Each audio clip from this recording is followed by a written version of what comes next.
Shot, and Ron, you mentioned this, Starling Marte out, and his teammate Gregory Polanco will play center field. Wellington Castillo had a home run in their victory against Canada, and Jonathan Villar is going to round things out for the Dominican Republic here. So the DR and just what they've been able to do here, a victory today, boy, they would have to be the team to beat moving forward with basically, what, 11 straight WBC victories. Yeah, they're the team to beat. I was just looking at their lineup and thinking maybe the WBC winner should be given the trophy of playing the All-Star team in the All-Star game in the middle of the summer, because they look like they could beat the All-Star team.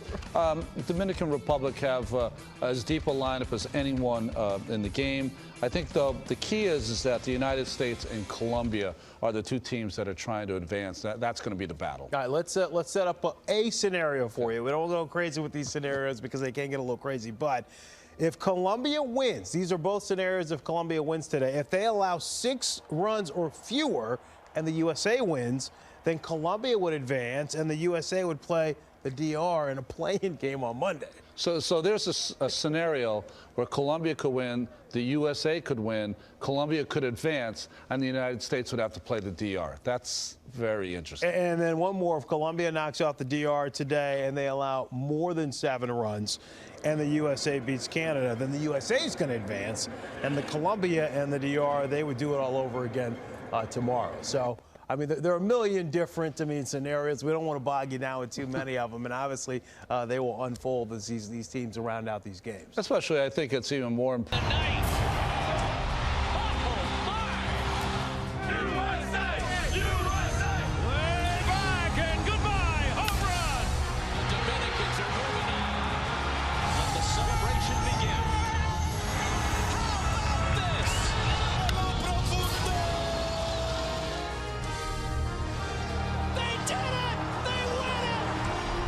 The World Baseball Classic. You play for your country. Breaker formulas as we continue this afternoon, but after a quick break first, it's the lineups and opening pitch from Miami. Next. Roof is closed at Marlins Park for the early game and for the nightcap. Little inclement weather, passing showers expected. It was raining long balls yesterday thanks to that heavy-hitting Dominican lineup. And standing by with our JP Morosi is one of their heroes from their big win a night ago. Here we are with Manny Machado. And Manny, that moment when you saw your family after the game last night, what was that like? Unbelievable. It was an unbelievable day, and it was just icing on cake. And it was a beautiful day, we came out with a victory, and it was a great comeback win for us. So this game today, you're supposed to win, but how challenging do you expect this Colombian team to be? They're a tough team. They've been playing great baseball, and they're the underdogs. So we have to go out there and not take them for granted. We got to go out there, play our game, play how we're supposed to play, and play as a team, and continue to do it. We got to win this game. Manny, thanks so much. Thank you. Matt, back to you. JP, thanks. And Manny Machado featured in Tony Peña's lineup again this afternoon after the short turnaround, batting second at third base. There are some changes, however. We highlight Nelson Cruz because he struck that big 3-run home run yesterday. But note, a new top of the order, a new number 9 hitter. And the Dominican lineup is so deep that a guy who led the league in hits last year, Gene Segura, and Major League Baseball's stolen base leader, Jonathan Villar, haven't even played in this event until this afternoon. So the 22-year-old Mets property right-hander, young Nabil Crismat, has his work cut out for him tonight, today that is, and as John mentioned, only 1 start above the A-ball level last year, but the overall line was very good last season for Crismat. We're underway today with strike 1 to Gene Segura. Yeah, he's more of a command guy, throws across his body, fastball, curveball, changeup, and he's going to have to be on his game. Quickly in front of Gene Segura, 0-2. Crismat actually spent time at 3 levels in the Mets developmental chain last year, culminating with ending the season at Double-A. And Segura's aboard on an 0-2 base hit to the opposite field, something he did so successfully last year in Arizona when he led the league in hits. Well, the keys for the youngster, as he's only made one AA start, it's leadoff hitters, and right away that first one got on. Try to limit the damage on the first guys in each inning, and then approach this start as a ninth inning focus, one inning at a time. Pretend it's the ninth. Try not to get any big inning momentum going, and then pitch ahead. He did the first part, pitched ahead, but he didn't get that leadoff hitter. And this team that is filled with stars, already guys have played more 9-inning games this early in March than they typically would getting ready for the season, so they're prepared to dominate. That's a great point. First pitch is a breaking ball that misses wide to Manny Machado. 4 for 9 in 2 games in this tournament. His home run yesterday into deep left field was the first of 3, and that keyed the comeback. DR getting off the mat after being down 5-0 headed to the bottom of the 6th inning. As we alluded to before the telecast, as we take a look at Segura punching his base hit the other way, and excited, John, as you mentioned. Yeah, I think it'll be a little more subdued today as far as the whole team kind of. Last night was the kind of the tip of the iceberg. That's pulled into the corner and foul. Well, let's face it. I mean, everybody wants to beat the Americans in this tournament. That's been the case ever since 2006. And it's emphasized really to the next level with the Dominican Republic stars.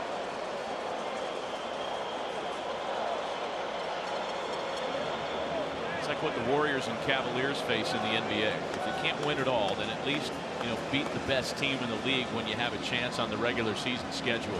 So Team USA always gets its opponent's best. High fly ball.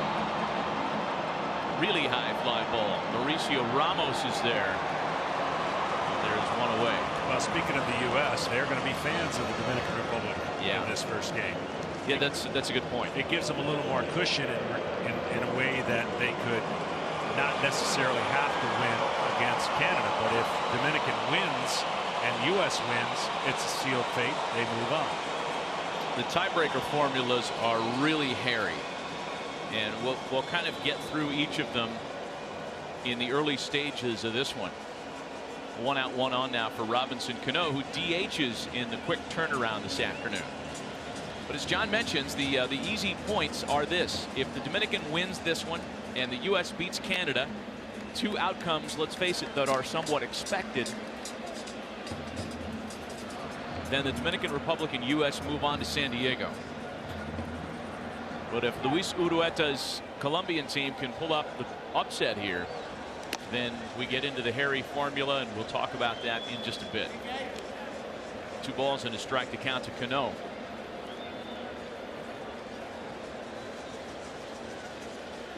Matt's going to really have to rely on change-ups and off speed and paint in the corner. He can't live with his fastball against this team. There's a change-up right there. He just got out ahead of himself. I mean, you can only imagine if you've only had 1 start in AA, you tell yourself you need to pitch like a big leaguer, but the reality is you're facing all these guys you've watched on other teams do a lot of damage, and in this own 6 crush the baseball. So you got to believe you're nervous, and the fine point accuracy doesn't always work if you've got tension on the mound.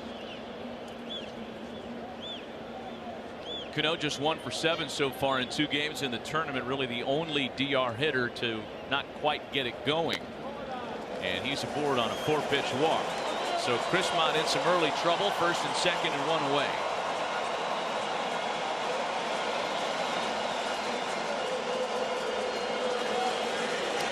JP Chrismont has made some big appearances trying to turn heads in the Mets system, but I think it's safe to say this is the biggest one he's ever made in his young career.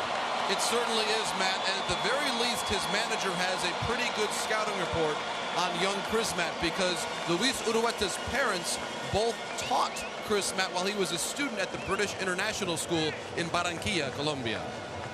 Right, so a connection that dates back a little farther, and as we talked about when the U.S.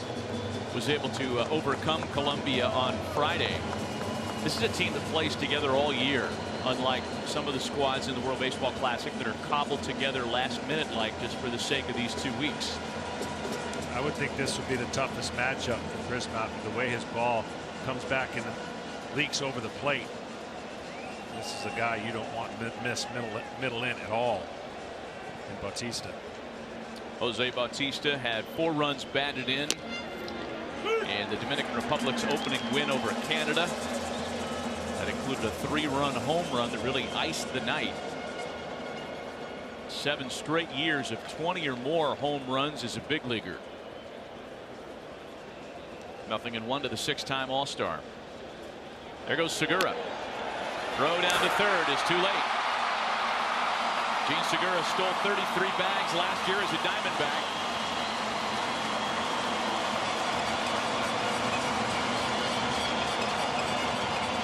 First and third, 1 away. They just got a huge jump. There's nothing really.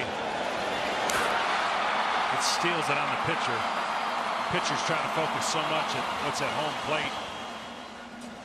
You lose the base runner a little bit.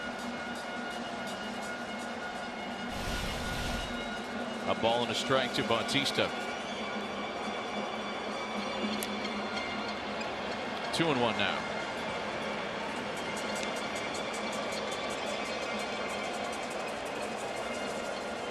Adrian Beltre gets a day off today, as does Jose Reyes with the quick turnaround from last night's win for the DR.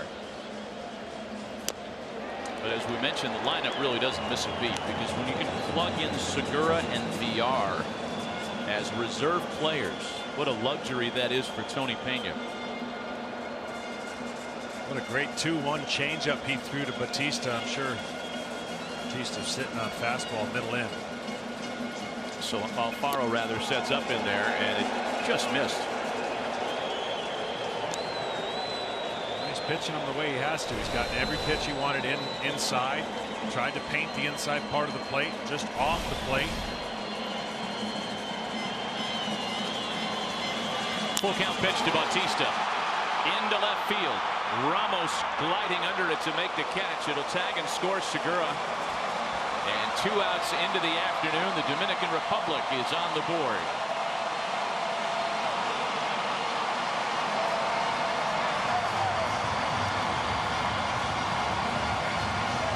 That's just a good piece of hitting, staying over the middle of the plate.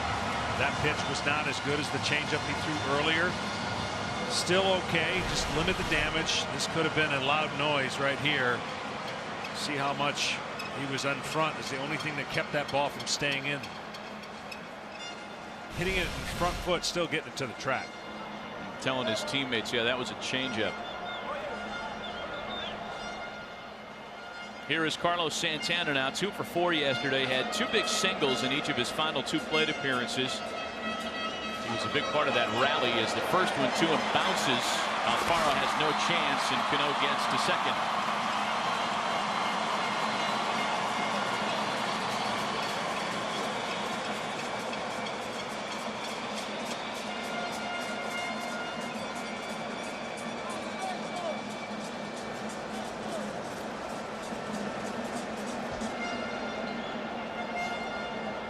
You know that a part of what Chris Mott is thinking of here, and I'm sure he's trying to suppress it as best he can, is the fact that every one of these DR hitters can go bridge. Santana 34 home runs last year, most by a switch hitter since Mark Teixeira hit 39 5 years ago. And we could say the same thing about each of these batters. Nelson Cruz, 3 straight years of 40 plus. He waits on deck. 2-0.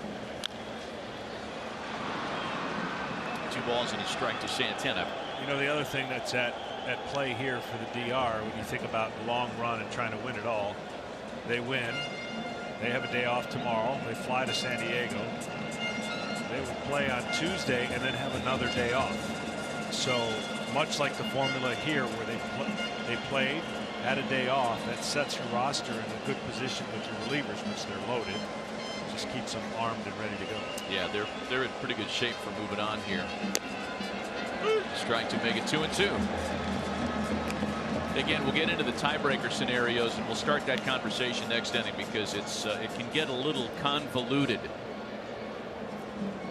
Try to clarify it as best we can. But again, if the Dominican Republic beats Colombia and then the U.S. beats Canada tonight, it's the DR and U.S. that move on.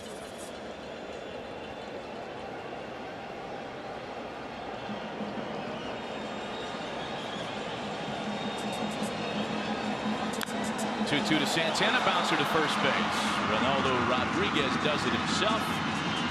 The Dominicans on the board in their first sets of swings through just a half inning.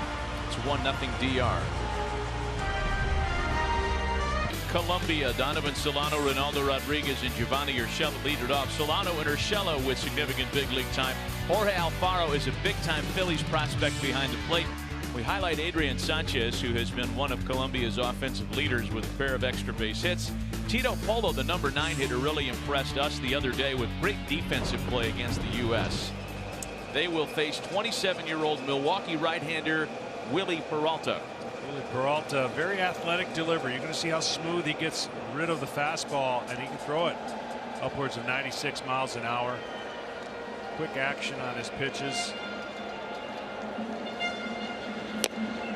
Peralta's underway with strike one to Donovan Solano. His slider has a north-south break, and he will occasionally throw some changeups as well. Solano off to a 2-for-10 start in World Baseball Classic play. Both of the hits came yesterday in their win over Canada, and he's quickly behind 0-2. You know, for a guy that throws as hard as Willie Peralta does, just watched a 97-mile-an-hour fastball. He does not record the kind of strikeout numbers that one may guess.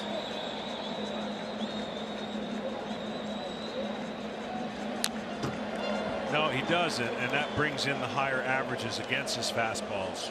Well over 300 last year, and that's just too high of an average. He has to make the necessary adjustment in working with his slider and change-up fastball, but it's pretty straight and over the top, but firm. Still 0-2 to Donovan Solano. If Peralta has been that guy in the Brewers pitching rotation, who they know has tremendous upside, but hasn't been able to harness the kind of consistency they'd like. Last year just had a terrible time out of the gate. He was the opening day starter in 2016, but took a 6.6 ERA into mid-June before finally being sent to AAA. Struggled there. Granted, that was at Colorado Springs, where all bets are off in terms of pitching numbers. Swing and a miss, he gets Solano. Well, for Willie Peralta, he has all the experience, but get that slider going against an aggressive fastball hitting Colombian team, and then be aggressive on the mound. Even though they will be aggressive at the plate, you can use that to your advantage. And then that second half surge, part of what you were talking about, Matty, he figured something out post All-Star, got his ERA down under 3 and the batting average against 242, where it was 358 in the first half. Here's Ronaldo Rodriguez now with one gone. Yeah, the last 10 starts that Peralta made were much better, much more what the Brewers had in mind. And that's kept him in the plans for 2017.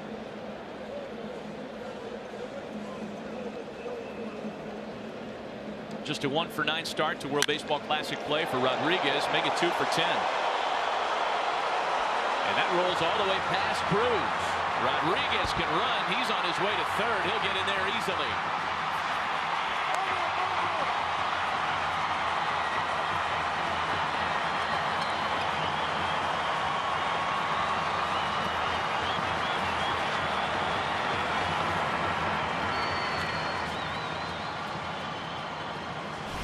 Well, Cruz doesn't have a ton of foot speed, and he was trying his best to cut this off. Kind of a fast outfield here, even though it's big.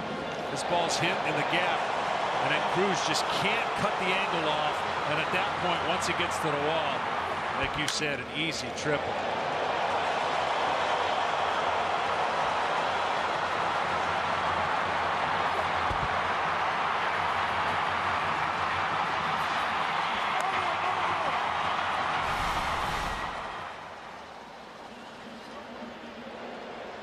So an early opportunity now for Giovanni Urshela to tie things up.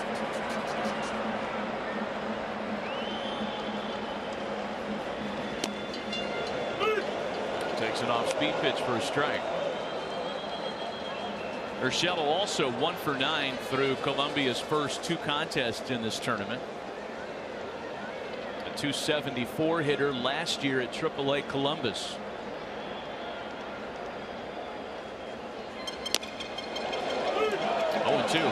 Two high sliders that he didn't like, so now he's got to go in defensive mode. Urshela's got to be able to put this ball in play anywhere but first base and really hard to third. Stay up the middle. He didn't like either of those calls. Pretty big lead at third. He's going to react on anything on the ground, probably coming home. He's coming home on a base hit. Urshela on an 0-2 pitch ties it up at 1.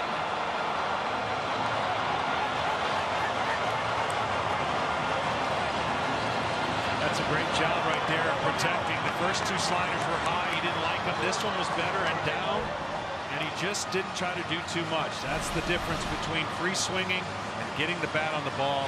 You can see almost an abbreviated swing and an excitement at the same time. That is a big momentum switch for a team that knows they're up against a team that can score a lot of runs.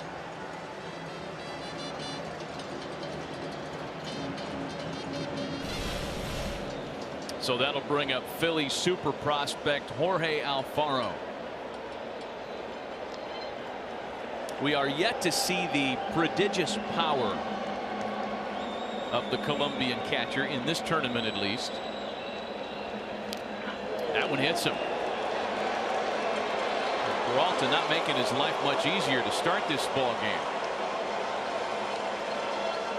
So here's what happens basically to explain it at home. When you see a fastball at 95, 96, 97 miles an hour, but it's straight, doesn't have late life, the hitter can see it a lot quicker than the miles per hour. This ball rides right up into the forearm. That doesn't feel good. And that's why velocity, although great, and we're so hung up on velocity, if you don't have that late life and that exploding fastball that the hitter has to respect, it then tightens everything in the middle, and they don't react off of a slider that doesn't turn very much or break, or a changeup that doesn't offset the fastball. And that's part of Peralta's issues when his command's not on and he doesn't have that slider working, and the fastball is a little bit easier for the hitters to see at times. One of the senior members of Colombia's lineup now, 32-year-old veteran Jesus Valdez. Runners at first and second, the tying run in with only 1 away, last of the first. Settle in. I think we're in for this for the majority of the afternoon. 1-1.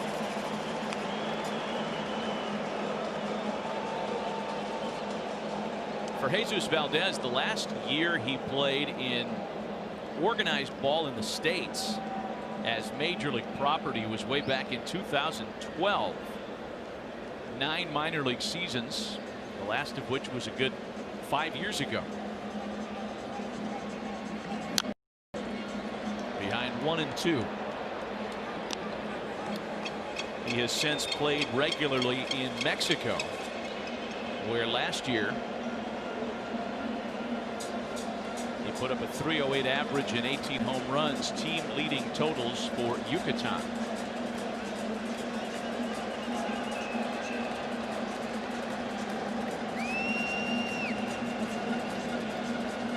All in 2 strikes to 2-2. Against the U.S., this lineup, this Colombian lineup, was super aggressive early. Not sure the same thing will hold against Willie Peralta.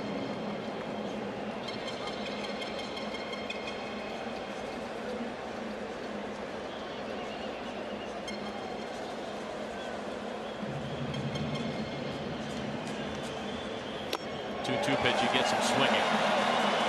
Valdez did him a favor that time. 2 gone. Well, StatCast powered by Amazon Web Services is going to talk about and show us how Rodriguez goes from home to third. This ball was hit, and you're going to to see him pick him up and put him down. And as soon as he hits the bag right there, that's when he takes off. Max speed 20.7, home to third in 11.8 seconds. But the idea out of the block, he knew he was going to get 2, but then when he saw it get by, Cruz, he put it into that max speed level and got to third relatively easy. Here's Adrian Sanchez now, little dribbler to the right side. Santana to Peralta covering, and everybody's safe. Peralta didn't get to the bag. Throw to third isn't in time.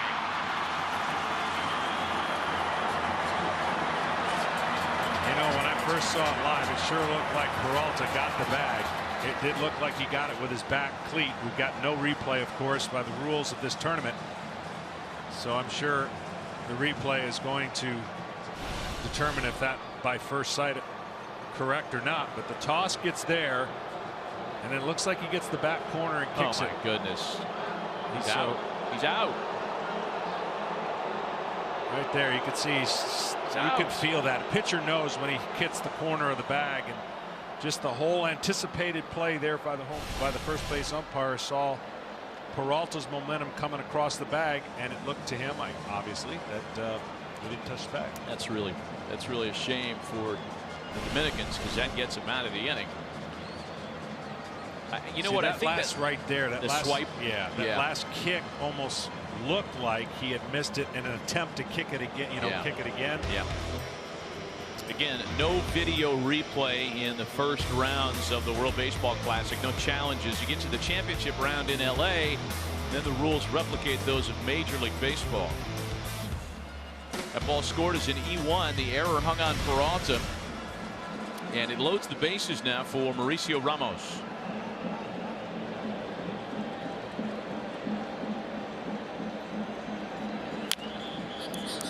So Peralta will effectively need to record 4 outs in this first inning. Yeah, and I mean, you know, as a side note, it also adds the pitch count, right? The pitch count we know is only going to be 65. And you don't know what this inning will produce and how many extra pitches will be produced because of that. Ultimately affect the strategy of Tony Pena and the amount of pitchers he may have to use for this game. 0-2. Mauricio Ramos spent 2016 at Double-A as Royals property, where he hit .288 through the full season.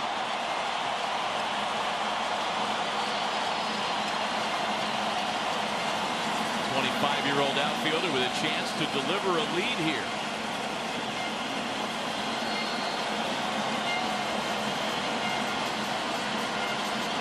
The 0-2. Chopper to third, tough play. Machado has to back up and get it to first in time.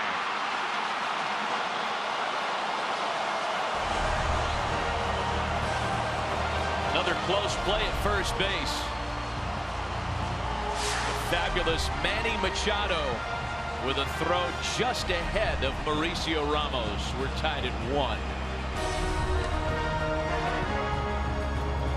Nelson Cruz leads off the top half of the second. Cruz, Polanco, and Castillo. Colombia comes back to match that opening frame run. A 1-1 draw early on here in Pool C. First of 2 today from this venue, and then barring a tiebreaker scenario, it's off to San Diego for the next round of the tournament with gameplay that starts on Tuesday. A ball and a strike to one of last night's DR heroes. Nelson Cruz hit the big 3-run home run against Andrew Miller late that delivered the first lead of the game for the Dominicans.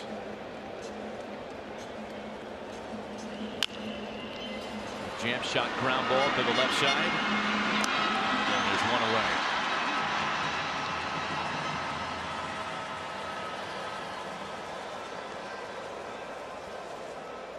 We saw the middle infielders for Colombia bounce around a lot in their game against the U.S. on Friday, and they're doing the same thing today.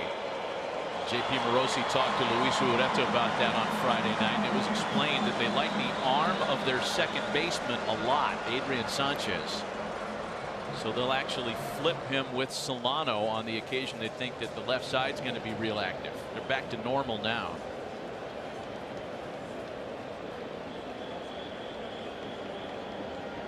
One gone now for Gregory Polanco, idled yesterday, and Polanco takes a breaking ball for a strike. The outstanding young Pirate was 2 for 4 with an RBI on Thursday against Canada.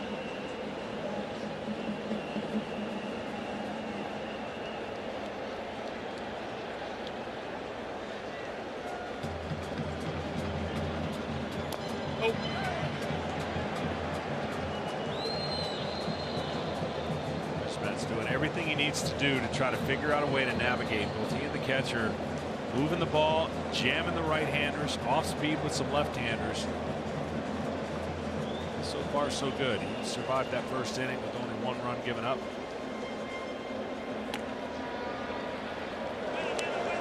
Two balls and a strike. The count to Gregory Polanco. It's not an easy task when you know the fear is at home plate. Anybody who's got a bat in their hand, you know you can do damage. But when every single guy in the lineup can do the same thing, affects your pitches. Inside. Got a nice crowd here this afternoon. The Dominicans are the big draw in this bracket. And despite the quick turnaround from last night's win, we thought there'd be a little bit of a, I don't know, kind of an energy hangover from yesterday's dramatics, but not the case. Fans are enthusiastic. So is the Dominican team. 3-1 to Polanco, hit well out to the opposite field. Ramos had him positioned perfectly and gets there to make the play.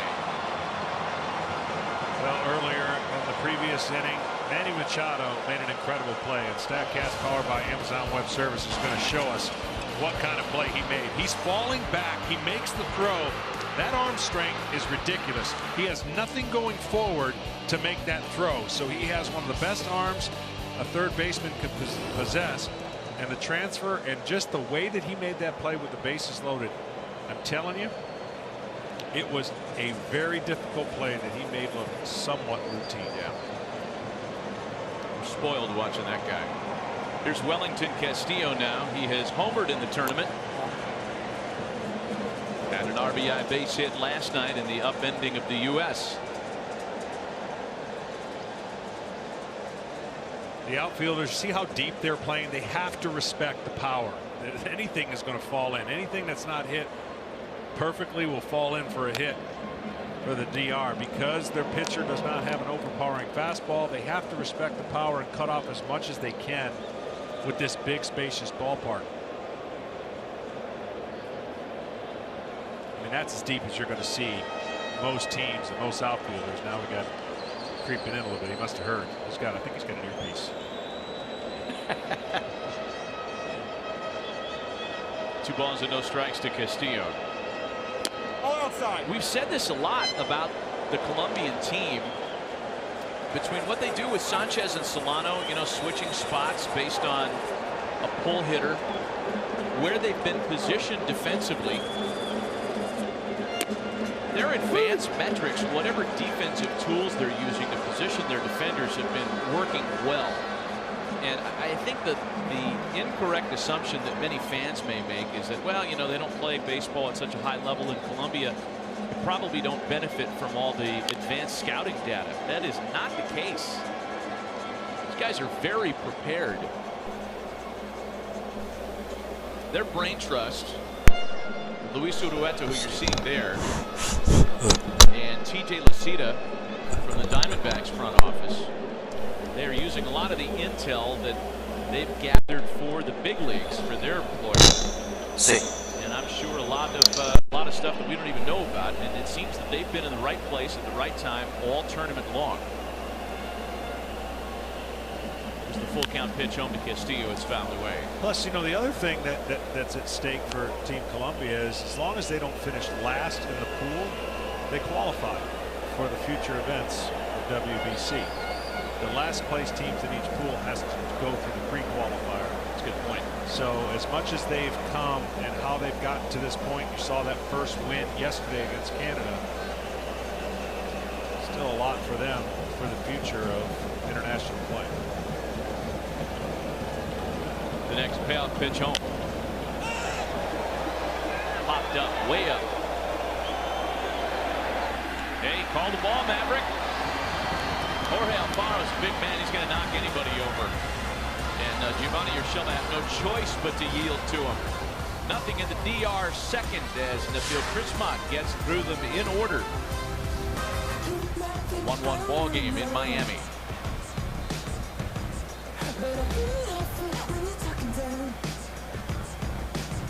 Park under the roof this afternoon.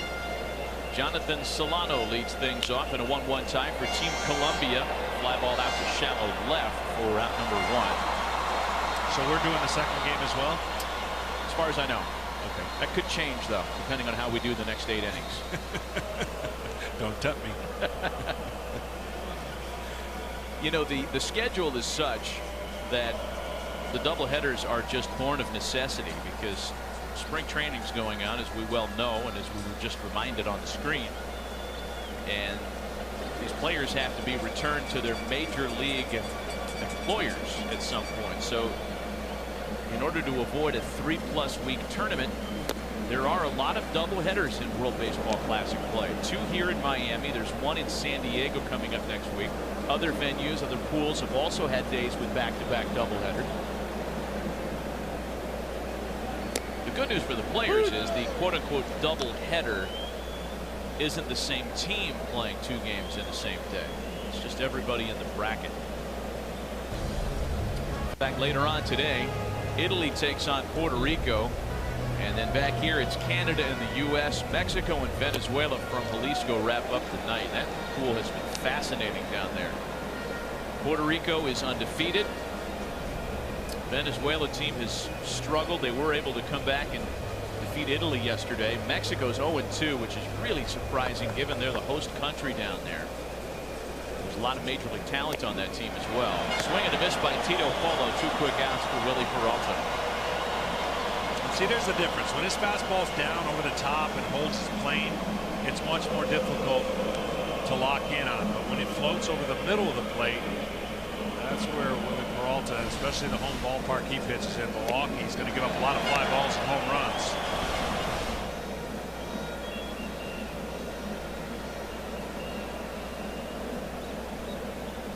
Pitching coach Bill Castro keeping a watchful eye on his starter. Here's Donovan Solano now.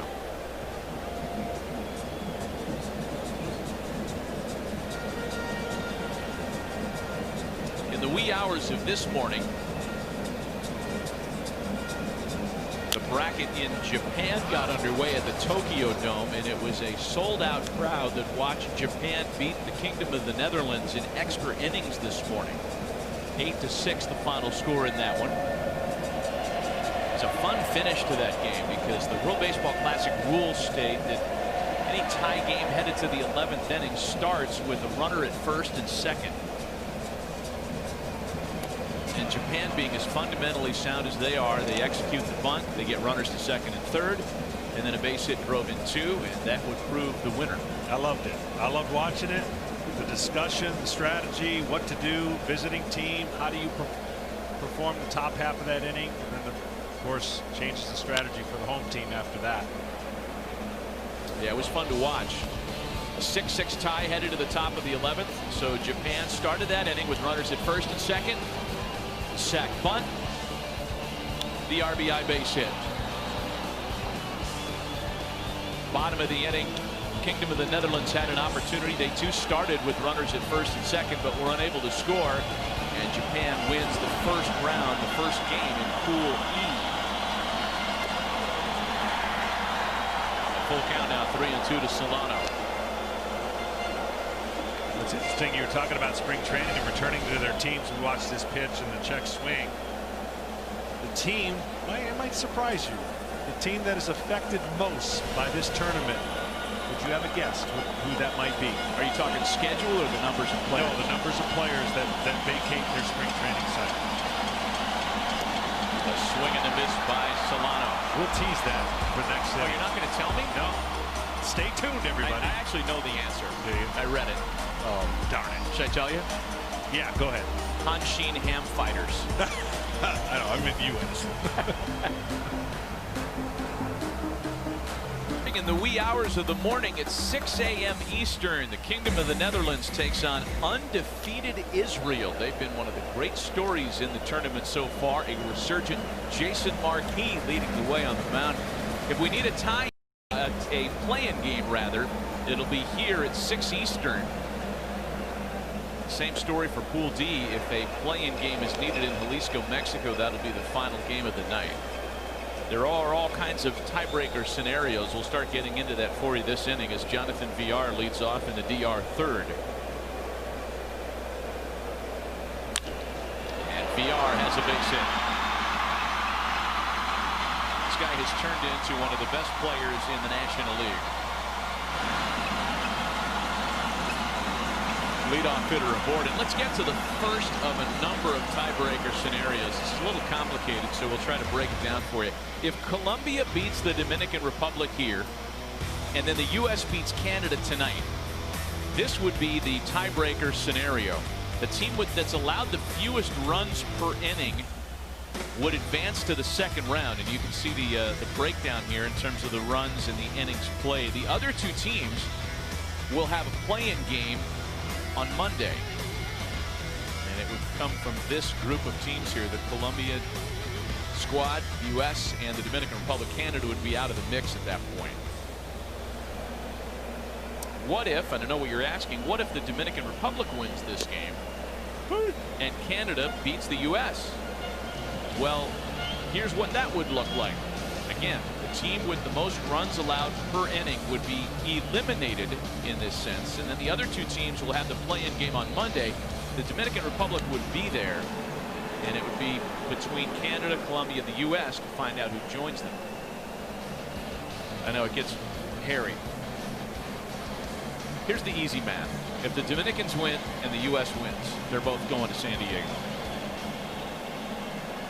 But nobody's taking any of that for granted. Villar runs as Segura fouls it off. Well, the answer to the previous question. Oh yeah, let's get back to that. The Detroit Tigers organization, 15 players have vacated spring training to go to a variety of their countries. So 15 of them, major and minor league players. Very generous of Al Avila and company. Rather lonely in Lakeland, Florida right now, I would imagine.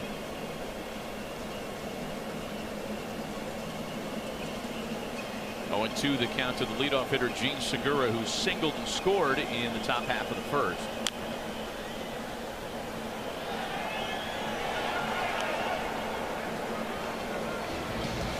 StatCast powered by Amazon Web Service. Show you this stolen base. Obviously a huge jump.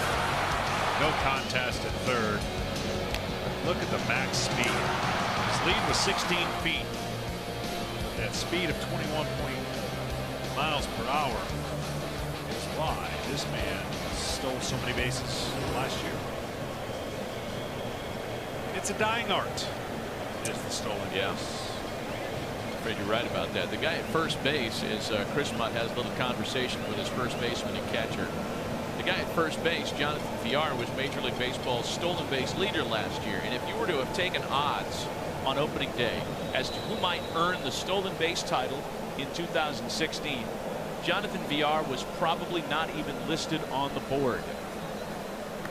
He put himself on the map last year with a huge season, and to think that he was acquired from the Astros in exchange for a minor leaguer for the relatively low Litgo price of a non-roster guy. Deal of the century for Milwaukee.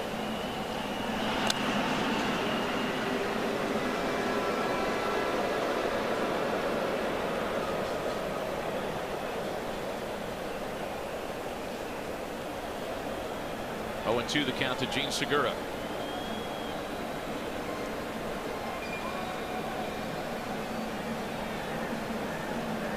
Villar with a big lead.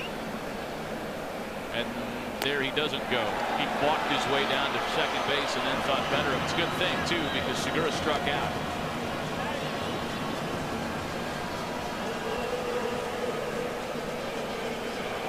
Not sure if Gene Segura wasn't taking a peek at Villar to figure out what was going on at first base.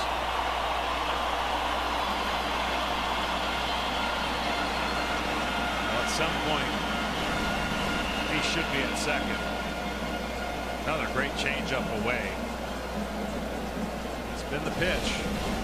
Show him the fastball just enough to utilize the off speed to keep this hard-hitting team off balance. Here's Manny Machado now, who just missed a home run in the first, pulled the ball just foul in the corner in left field. He's got VR aboard and one away.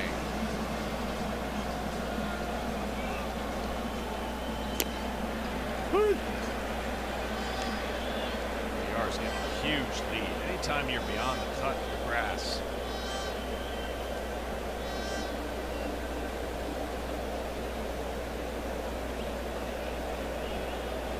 Watch him get out there at about 15 feet.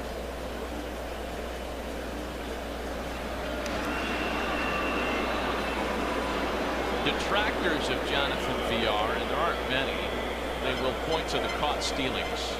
And there we go on cue.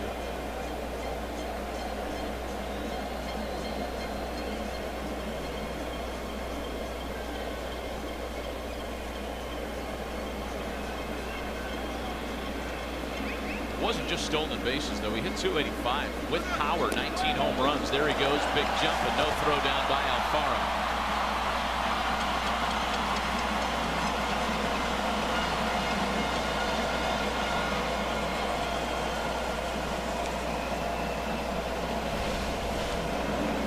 Jump, and he was ready to go and took off, and it really wasn't going to matter. You can't allow a guy to get that big of a lead, so whether he wasn't comfortable throwing over there again or not.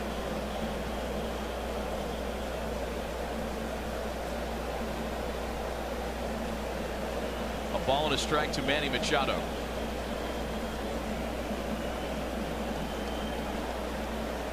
We'll try to crowd him here. He'll have none of that. That's rattled into the corner. They're going to wave VR around. He's going to score without a play. Machado to second, where he's safe.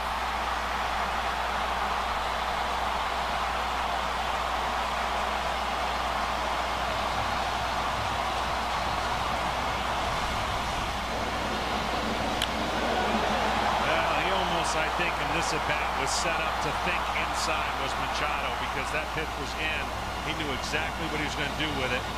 He pulled it down the left field line on a rope.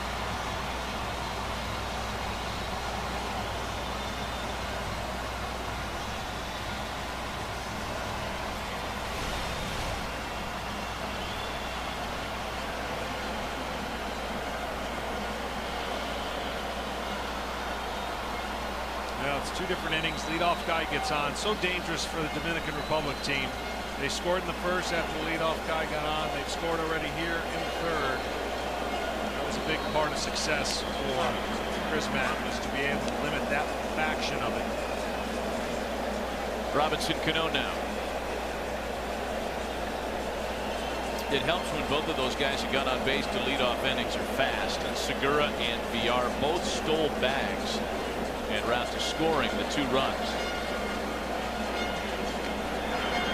1-1 to Cano.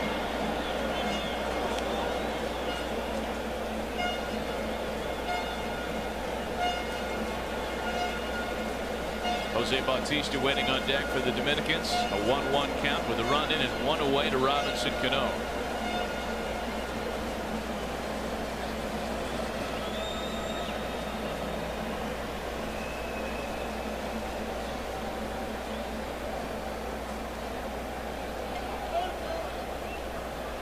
Time taken at the very last moment. Crismatt was into his motion.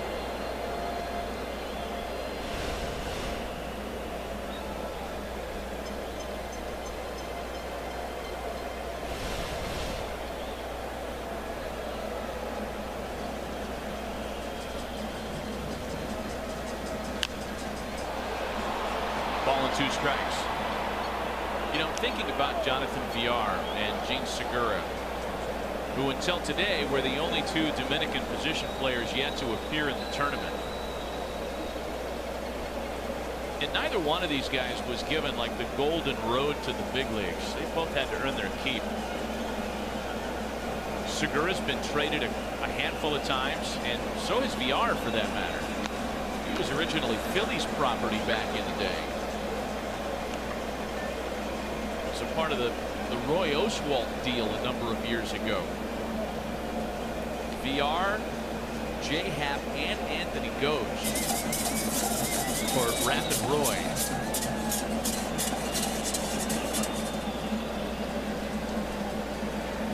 Parmesan cheese, anybody? 2 balls and 2 strikes. The count's a Cano.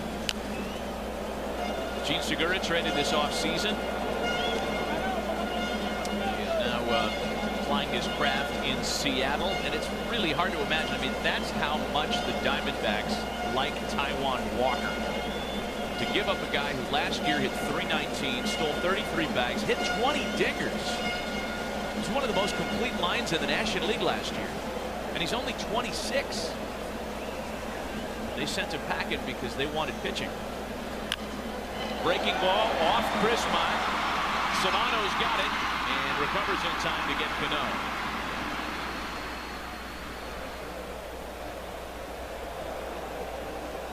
Good recovery by Solano. That could have definitely been the opening of a big inning. Got that ball plated. He got Cano on first base. Chrismont's holding his own. He's battling. And that's all Team Colombia really want. Keep it close. Hang in there. Here's Jose Bautista looking to lift and separate on the first pitch, and the wrinkle gets him to swing and miss. Chrismont up to 54 pitches. He is nearing the max of 65. Another breaking ball, a good one for strike 2.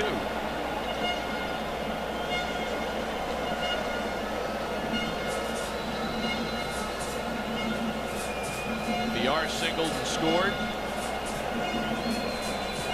Machado at third with 2 gone. A bouncing ball to the left side, kicked by Solano. It scores a run, and it's 3-1 Dominican.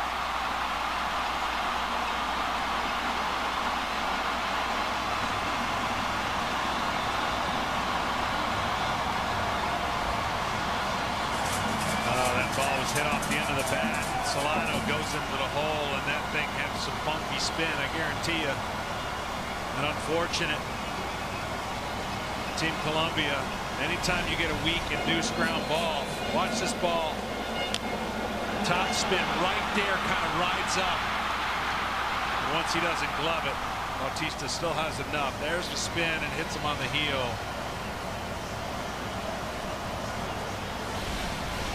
You got to almost play a perfect game, and Colombia knows that.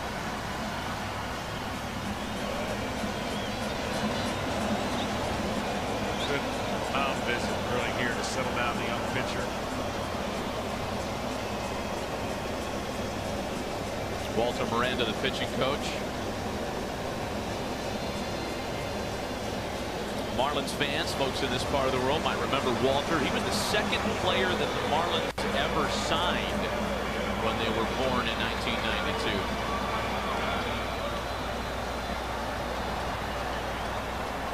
Never got to the big leagues in Florida.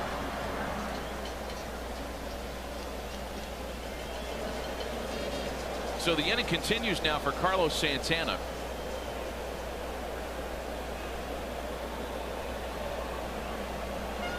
Chrismont just about emptying the tank here. He's got 8 pitches left after that first miss to Santana, ball and no strikes.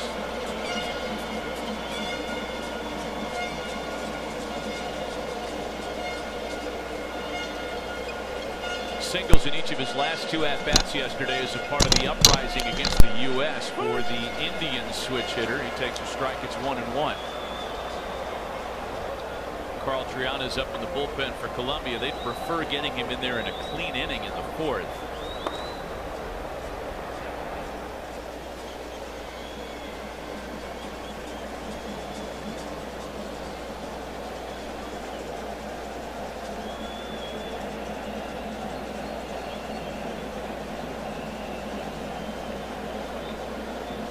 We've talked about that pitch limit is 65. And barring a Santana extension of the at-bat or the inning. It should take Chris Mott through the third. Here are the rules by way of a refresher. They change as we get a little deeper into the tournament. And a real concern are the rest restrictions, too. You throw 50 or more, you're pretty much done in pool play. Same thing if a reliever is used in back-to-back days. A ball and 2 strikes to Carlos Santana. Bouncing ball to second. Sanchez gathers it in to cut off the inning at a single pair of scores. Played 2.5, and it's 3-1 Dominican Republic. The biggest crowd ever in this ballpark. Welcome back to it. Back with Hall of Famer John Smoltz, JP Morosi, Matt Vasgersian. 3-1 Dominican Republic as Ronaldo Rodriguez leads off against Willie Peralta in the Colombia half, inning number 3. 2-3-4 batters here for the Colombians, who countered the DR run in the top of the first with one of their own. Peralta has since, however, gotten it back together apparently. Got through the order in the second with a couple of strikeouts. Willie Peralta and his delivery. You know, a little tap with the hand in the glove right before he takes it out. Takes it out, taps it, takes it out again. Little tap right there. Line to third, pick somebody else. Manny Machado's there to make that into a relatively easy play.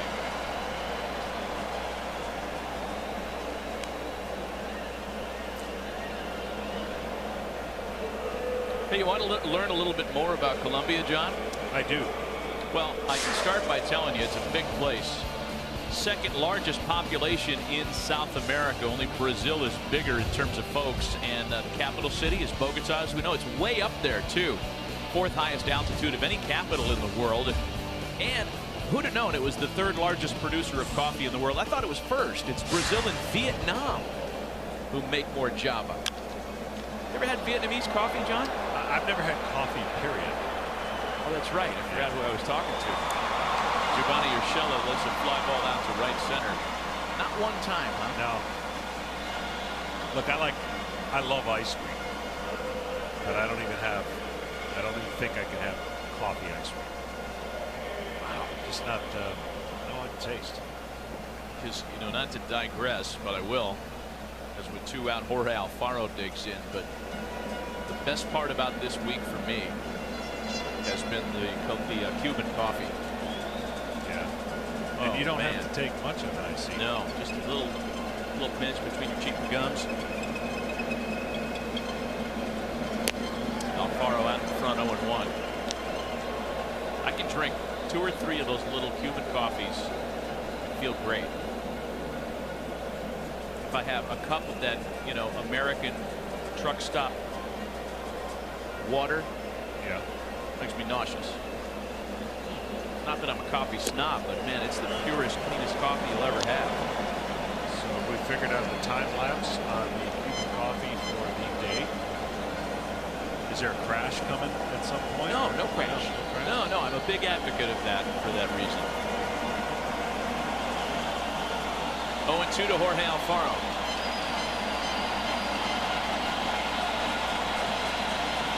Peralta looking to retire his 7th straight batter.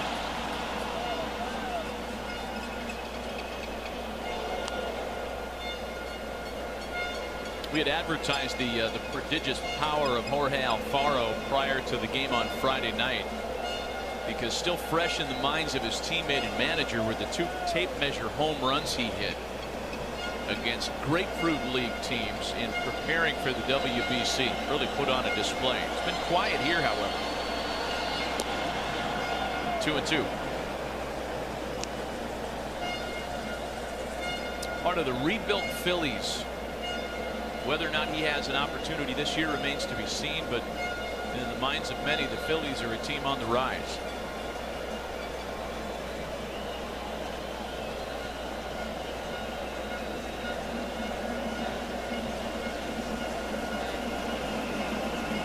The 2-2. And from 0-2 to a full count now.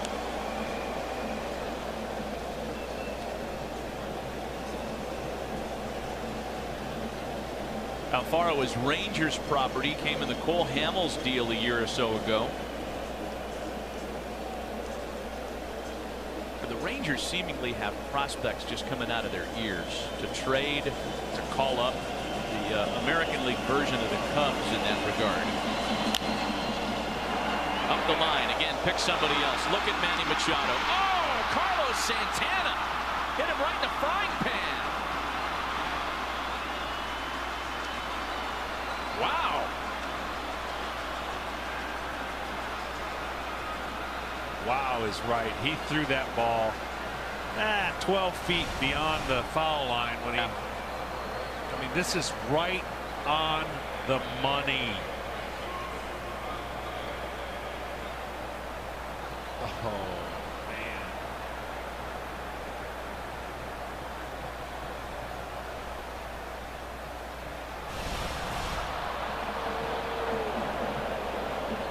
You know, the way things go, the conventional scoring of that, the error is hung on Machado. But No. I'll tell you, I'm telling, that's what they're going to do. No, it's on the first baseman. Do we have an official scoring yet? You know as well as I do that the guy that throws it usually gets the bad end of it. No, they're saying E3. Good for them. All right. Never mind. I'm going to go into a rant.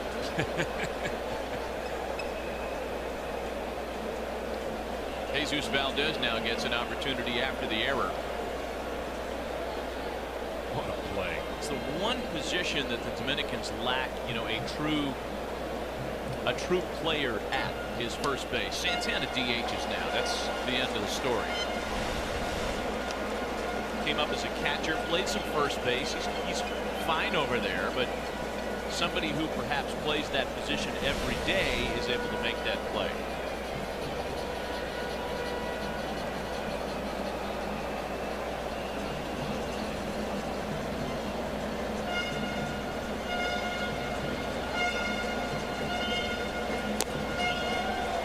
Two to Valdez.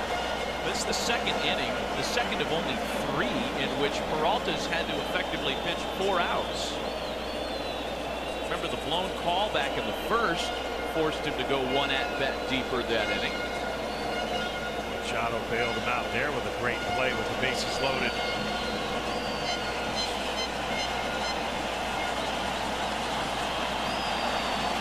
Trying to hold the 2-run lead here.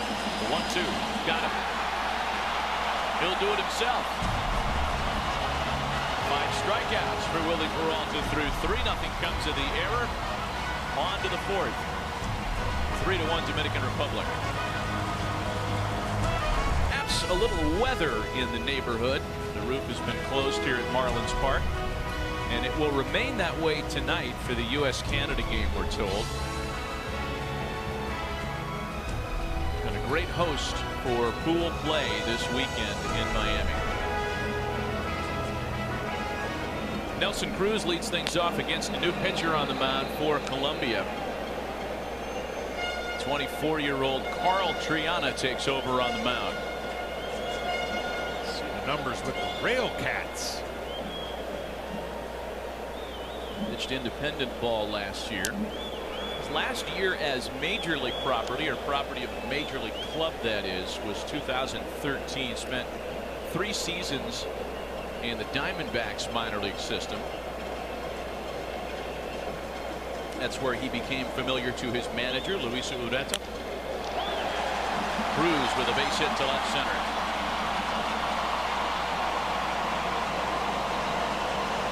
Speaking of the Colombia skipper, J.P. Morosi had a chance to visit with him between innings. Luis, your team is hanging with the best team in the world. Many are surprised. Are you surprised?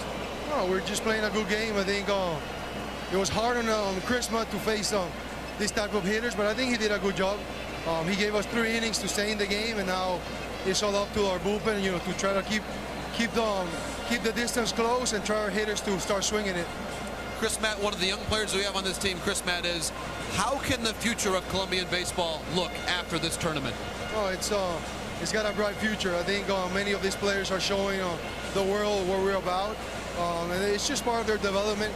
I hope they continue on their organizations doing good, and hopefully get many players, Colombian players, to the big leagues. Gracias, Luis. Gracias a ti. They have represented themselves well in this tournament for sure. Gave the U.S. all they could handle on Friday night. Here's Gregory Polanco now with the leadoff hitter report. Each of the 2 previous innings in which the Dominicans have put their leadoff hitter on, they have scored.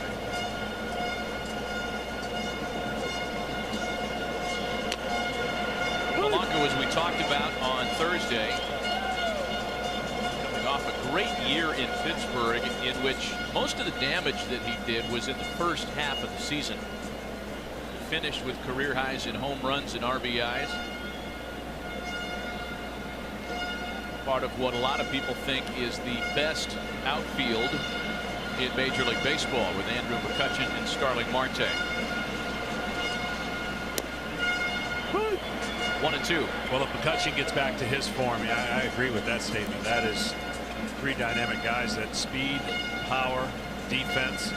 McCutchen, of course, I think played under some injuries last year. Did not have his typical season, and that's why they're talking about moving him to another corner outfield and letting Starling Marte play center.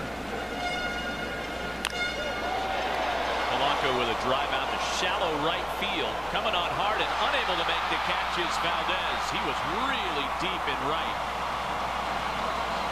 Well, he was deep, and he was looking at that big swing that Polanco has. He has a big looping, powerful swing, but when the ball's hit off the end of the bat, it's a misread. We talked about how far he was playing from the infield. This ball's diving down off the end of the bat.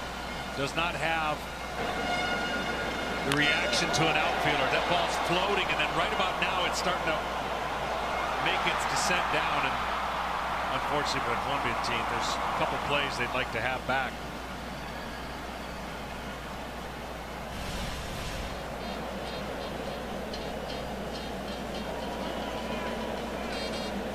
First and second with nobody out now for Wellington Castillo. I'm telling you, when I watch Gregory Polanco swing the bat, it's Ben Oglivie all over again. Yeah. Great Panamanian slugger from the Brewers in the 70s and 80s.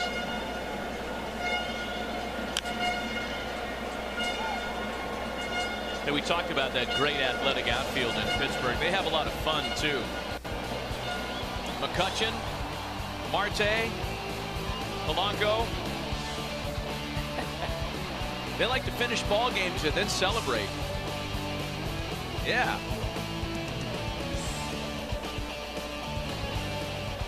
It's a thing.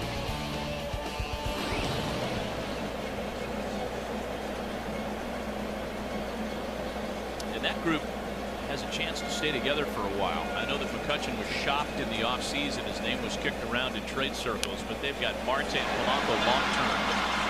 The bunt's down, but a good job by the reliever Triana to get the lead runner. Glad they don't show our way we conclude our broadcast and our celebration. That'd be something for. I mean, throwing our laptops around and spilling drinks everywhere. So first and second now with one away as the sac bunt is foiled. And here's Jonathan Villar for his second time.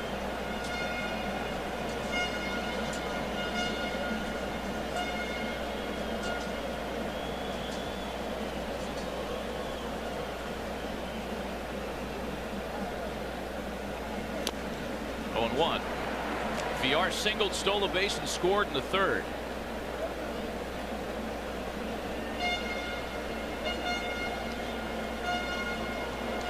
For whatever reason, some guys climb the organization as fast as they do. But I like this guy's action. I really like his smooth delivery and the way the ball comes out of his hand. Already seen the changeup, breaking ball, and fastball.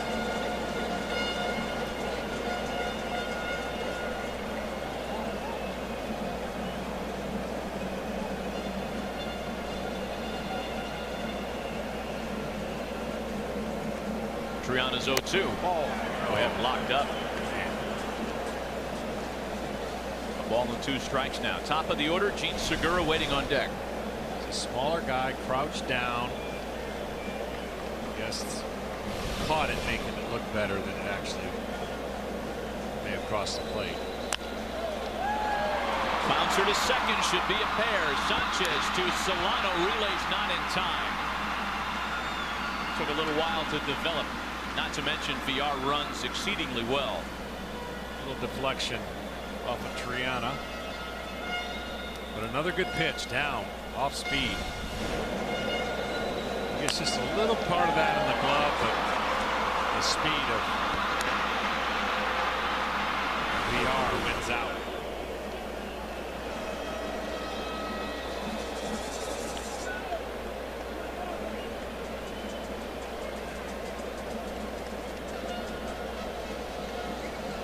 So now Gene Segura, he singled, stole the base, and scored in the first, and then struck out in the third.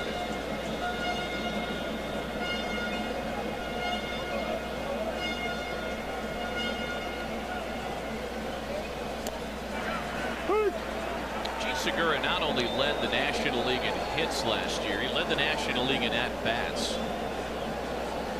It's a player who'd had some bad luck with health in the past. And it's not that he's a fragile player by any stretch, but he missed some time in Milwaukee a few years ago when he was hit with an errant bat. Weird stuff has cost him. Chopper, tough play. Triana's got to hurry, but plenty of time to get Segura. And the inning is over. Nothing comes of a pair of leadoff singles. We head to the bottom of the fourth. Still a 3-1 lead for the Dominicans as we head you back to the MLB Network studios for an update. Adrian Sanchez leads things off for Team Colombia. Willie Peralta still on the mound for the Dominicans with a pitch count still shy of the max, 65. A little gas left in the tank for Peralta. Looking to hold this 2-run lead here in the last of the fourth. Sanchez, Ramos, and Solano, the 6, 7, 8 batters. There's one quick out here in the fourth. You just saw Tony Pena, veteran manager of Team Dominican Republic, back for another tour after a great run in 2013. And between innings, he visited with our JP Morosi.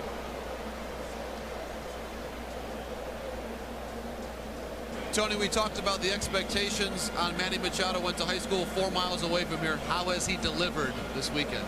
He has been great. You know, he has so much fun. And for a kid that is born and raised here, you know, it's a lot for him. He has a lot of friends. And also, his whole entire family is right here.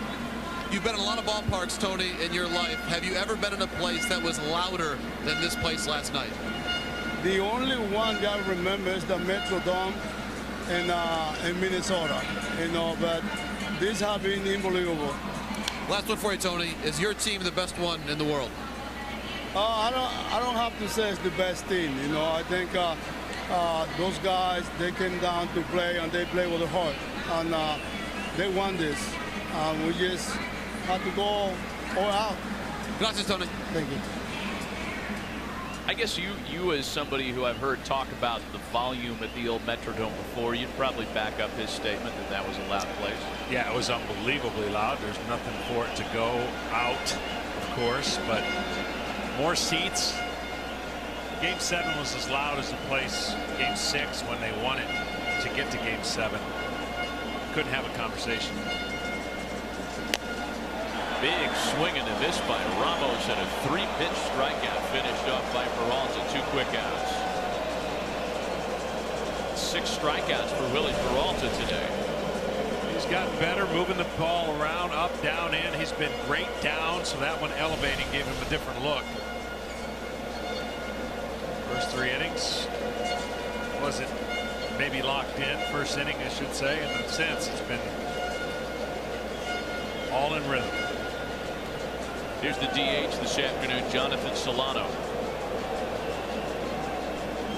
Here's the big offensive hero in Colombia's win over Canada yesterday with a pair of hits and an RBI.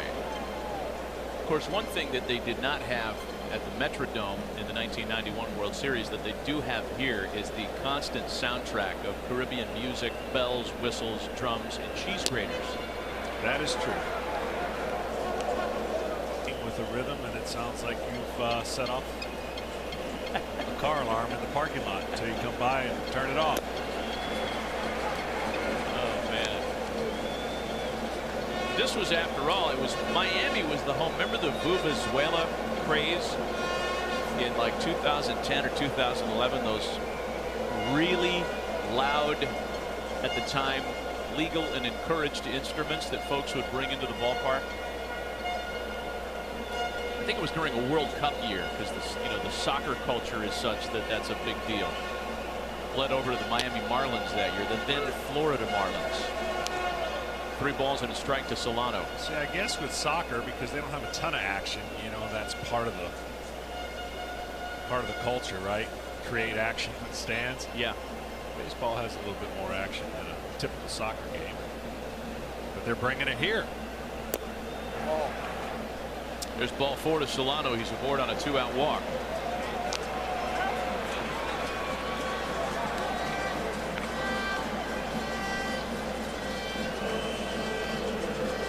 So now the center fielder, Tito Polo. The strikeout victim back in the second.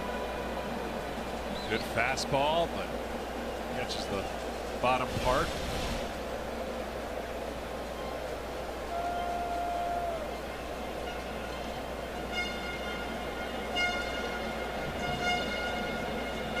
Here's the car alarm again. Yes, they set it back off.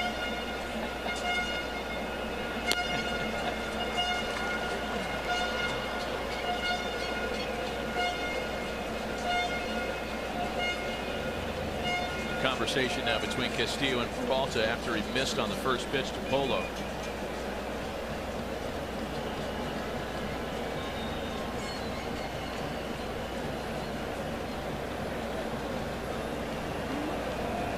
Wow. Fabulous. Merry Christmas, young man. Or something.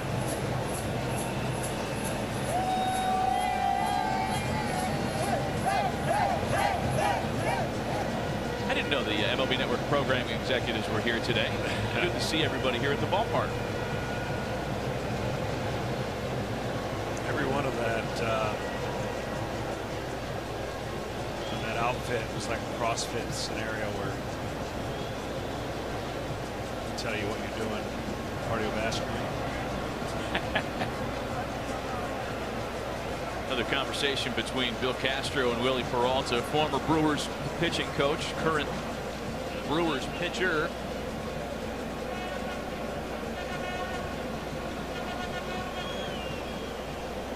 Getting close to that cap of 65.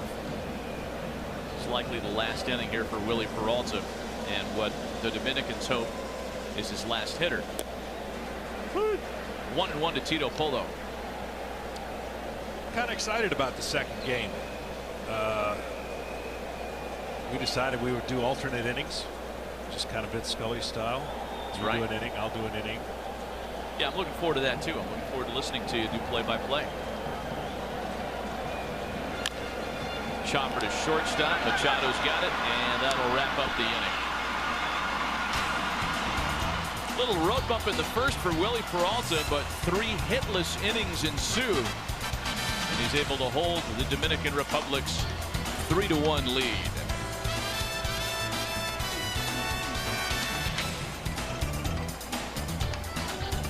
Beautiful beaches of South Florida, the likes of which nobody on this crew has seen.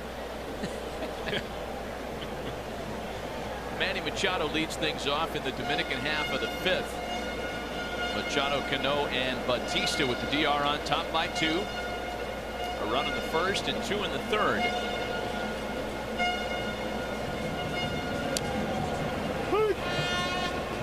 One and 1 to Manny Machado. Carl Triana came on in the 4th. I guess that's as close as we're going to get to the beach.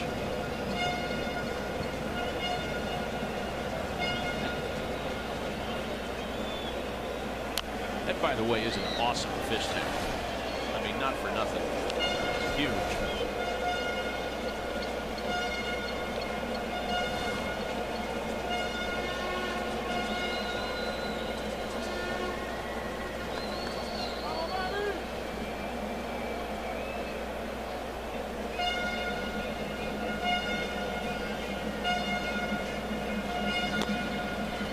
2 balls and 2 strikes to Machado.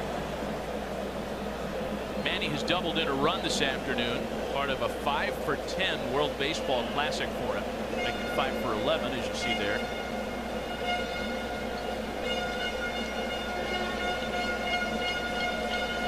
From Triana. Remember the play that Manny made earlier tonight?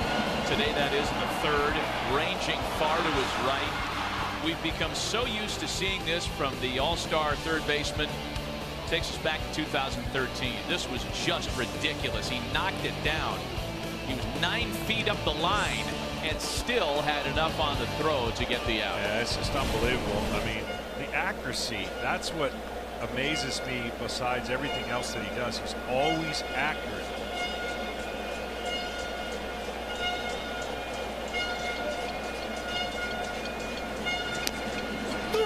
Called strike 3. Machado caught looking for out number 1. Just a little bit of cut, a little bit of taking off here, a little movement. Machado maybe guessed him a little bit. Want the ball up a little higher.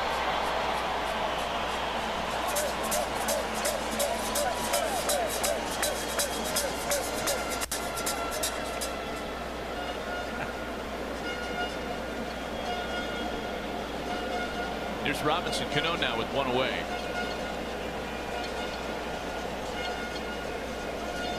Who knew that Williams-Sonoma could be a music shop?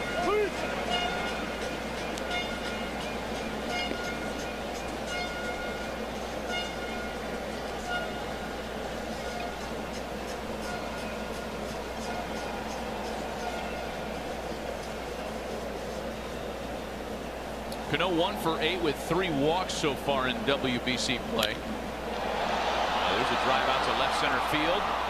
Ramos and Polo converge, and it's Ramos that makes the catch. Well, we learned a little bit about Colombia earlier. How about the Dominican Republic, a place more familiar to baseball fans? Capital city, Santo Domingo, established back in 1496. Just over 10 million people in the DR, 3rd largest country in the Caribbean. That's the National Palace in Santo Domingo. Most popular tourist destination in the Caribbean.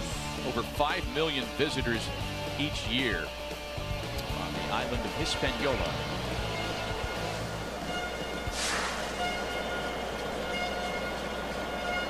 Two gone now for Jose Bautista.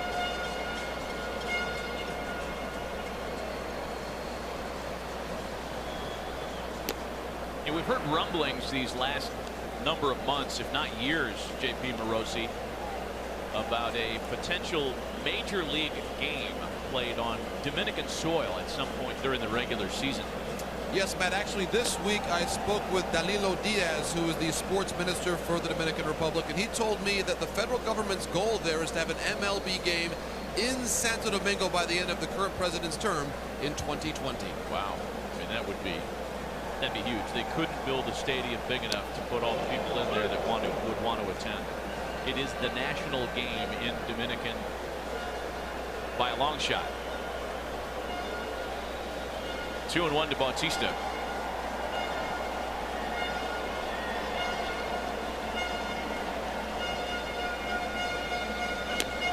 We got to push for that because I want to check out some of the golf courses over there. I'm sure that was in the presentation. Absolutely. You've never been? No. Really? I mean, neither have I, but I've never been anywhere. I thought you maybe on your travels. I really haven't either. Australia, when you and I opened up baseball over there. Yeah.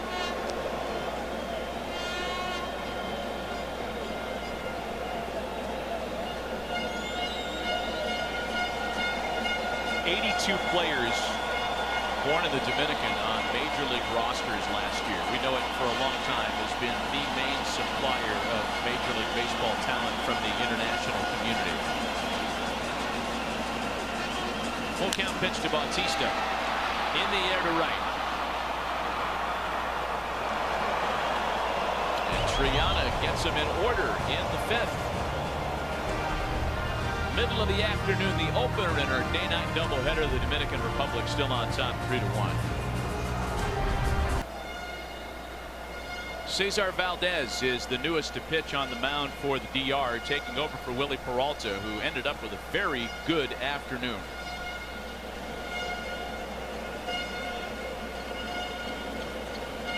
Peralta struck out 6 in round 2, allowing just the 1 run and taking a 3-1 lead into the middle innings.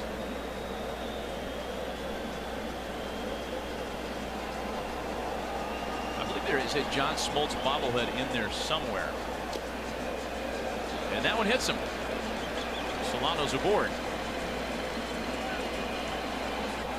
I don't want to have this team hang around. I can tell you that right now. This team feeling that 2-run deficit, no big deal.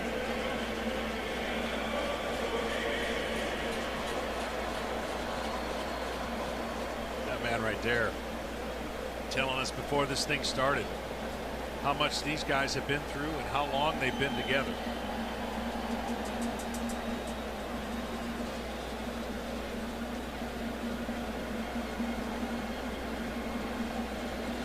Here's Ronaldo Rodriguez now with the leadoff hitter aboard. First pitch from Valdez is in for a strike. Valdez has a 2-seamer that's anywhere from 85 on up. He'll throw a slider around 81. He does have a 4-seamer, but he really uses his movement to deceive the hitters.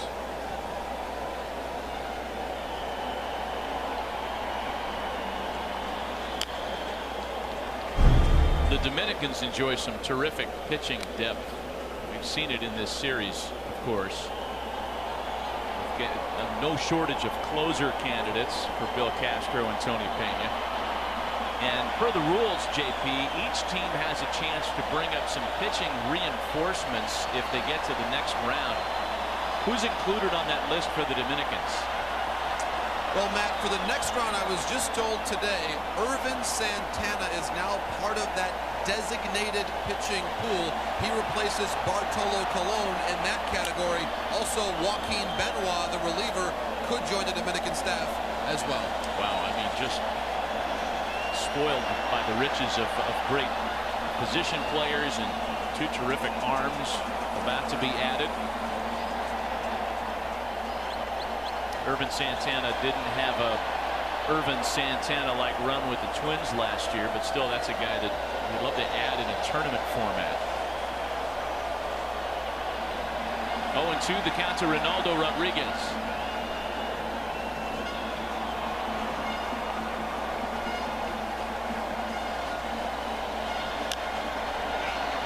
A fly ball to right.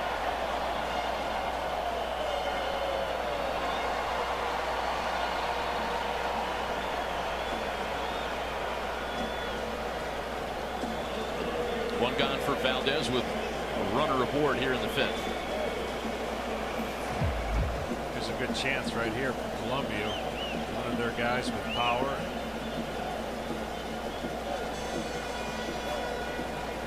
Get a little closer here, maybe with a shot in the gap or possibly even a 2-run home.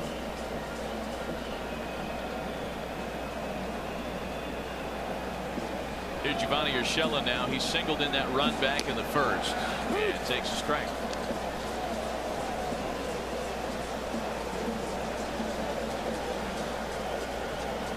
The U.S. pitching staff, should they get to San Diego, will have a couple of options as well. Michael Fulmer was thought to be in the designated pitchers pool. He's been removed from that group. But the Giants very generously are offering Jeff Samardzija and their new closer Mark Melancon. So Team USA staff gets a little deeper if they can move on as well. And again, the Americans taking on Canada tonight. That's the nightcap, 7 Eastern. John, JP, and I will be back with you live for that one. We won't know exactly who's moving on until the end of that game tonight. But if the U.S. can beat Canada and the Dominicans hang on in this one, both of those teams will be advancing in the tournament.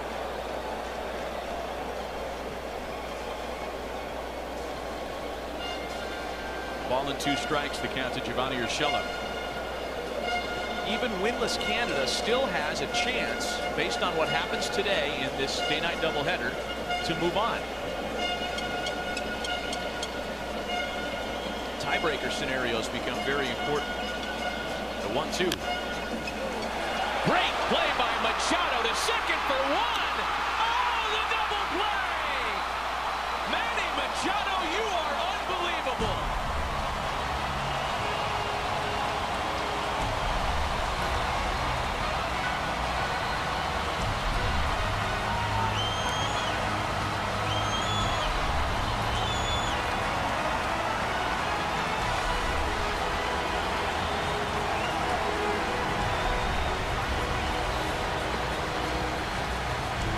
He's already won 2 Gold Gloves. You could fit him for another dozen as far as we're concerned. Unreal.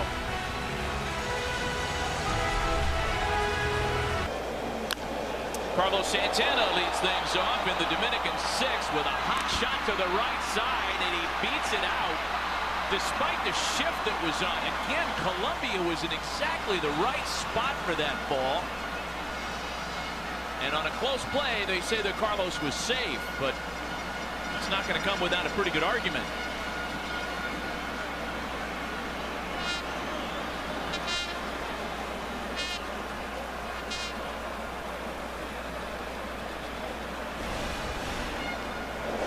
Look how deep they're playing him. This gets by the first baseman. Then you're going to get 2 people coming to the bag, but the pitcher makes the play, and he steps on the bag and gets the catch.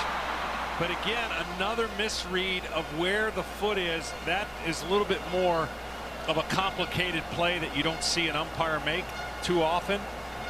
But he was out, though. He was out. That's what I'm saying. It's 2 in a row of the unusual variety.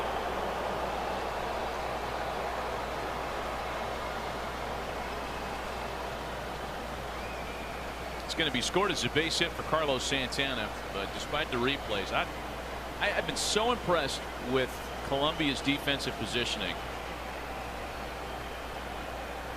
He did everything right there. The momentum of him going, as it's seen live, to the first base umpire looks like he has taken his foot off the bag as he catches the ball. A very unusual play where you have the pitcher and the first baseman getting there from basically mid-right field. So Nelson Cruz bats with a runner aboard after the single by Santana. Yeah, that's a couple of misses at first base by the umpiring crew here today. Again, no replay in the first rounds of World Baseball Classic play.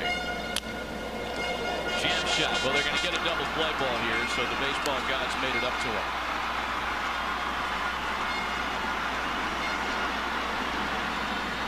Two away here in the 6th.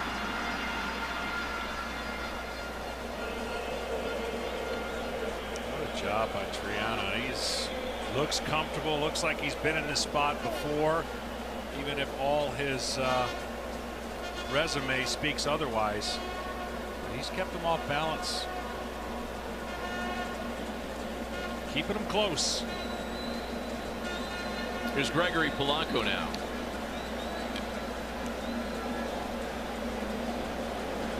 Polanco has singled and lined to left.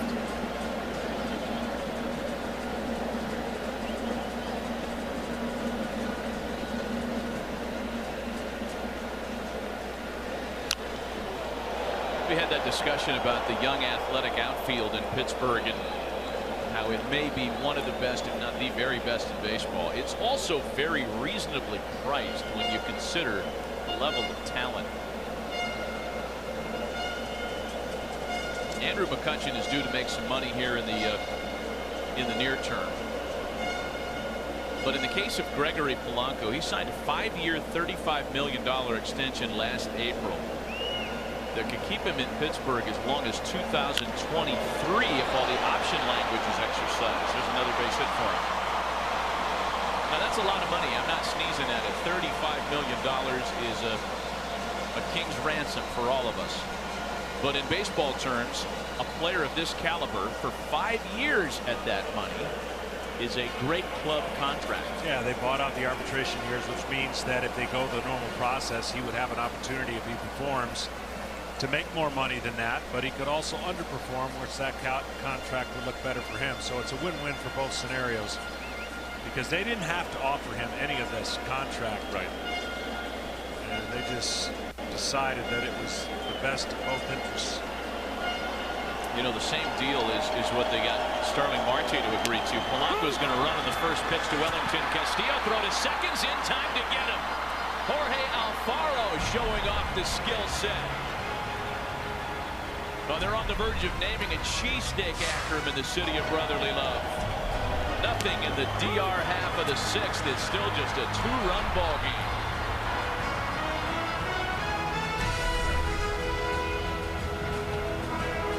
There's a rock star in the building, Smoltzy. Yes, there is. Great David Ortiz has dropped by for a visit, an alum of Team Dominican Republic in the World Baseball Classic. He just came out of nowhere with a jersey on, sunglasses, big smile, and they even announced his name over the loudspeaker here over the PA system, and everybody cheered and stood up.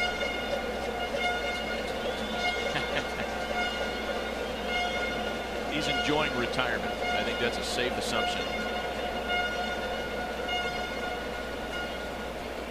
Jorge Alfaro, after nabbing a thief in the last half inning, leads things off here in the home half of the sixth. The Colombians still down by only 2 as Cesar Valdez continues on the mound in relief.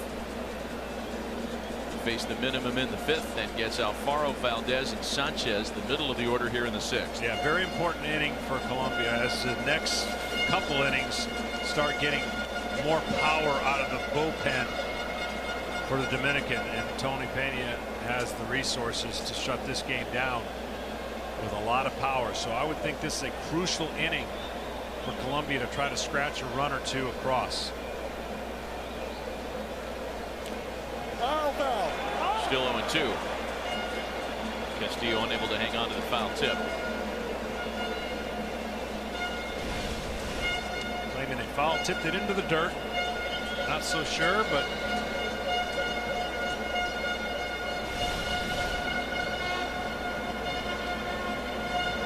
Alex Colomé up in the bullpen. He's made a couple of appearances already in tournament play.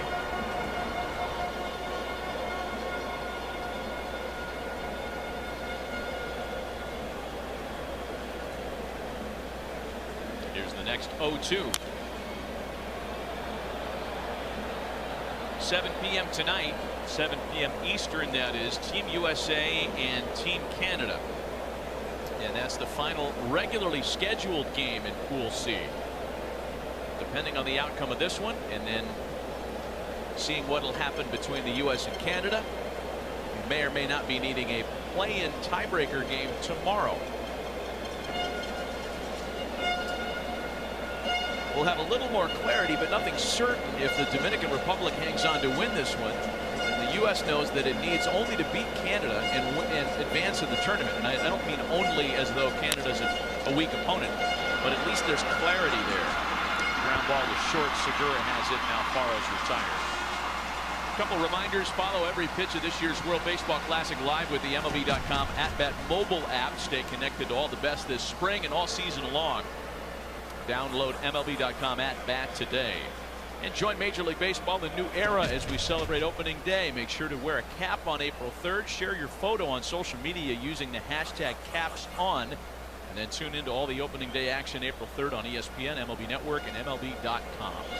Well, the opening rounds have provided a lot of excitement already. I think there's always the temptation to see a lot of mercy rules. Only been a couple of those. There's been a lot of exciting comebacks. Italy's played, I think, 2 11-10 games. Crazy, yeah. This round has been entertaining. First game the U.S. played had to go extra innings, and of course last night an unbelievable comeback from the DR. So a little bit of a calm situation here. It seems like a 3-1 game. The confidence of the Dominican Republic and the feeling is they're going to win this game, but I am so impressed with Colombia and the way that they have obviously pitched. I mean, 2 great starters they have on their staff, but the way they compete as well. Ball and a strike to count to Jesus Valdez.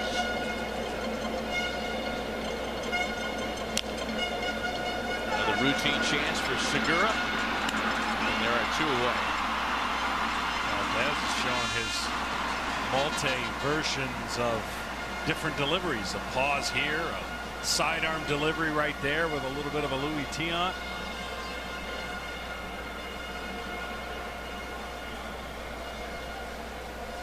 Two away now for Adrian Sanchez. Hey, by the way, we should probably clean this up sooner rather than later. The instrument that we've seen here throughout the weekend that the Dominican fans have brought with them is called a guira. Yeah. Oh, you knew that? Yeah. Why didn't you tell me? Well, I mean, you could say it so much better than I can. So not in fact a cheese grater, though it looks like one. It's a guira, and it's used in a lot of merengue beats. There it is.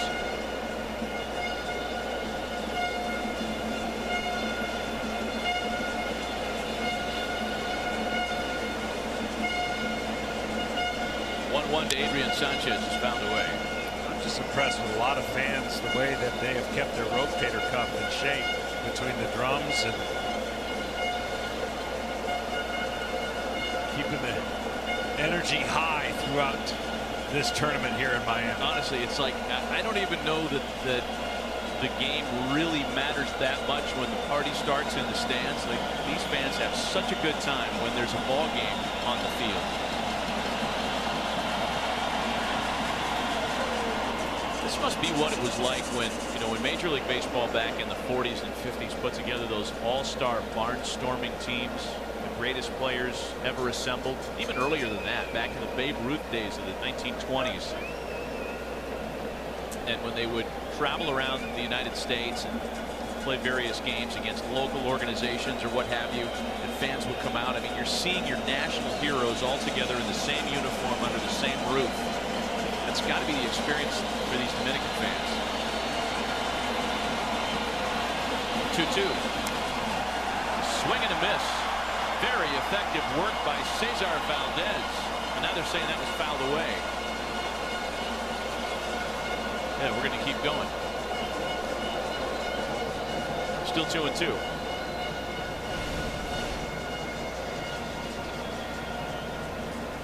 Good call. Wellington Castillo did his best to sell that.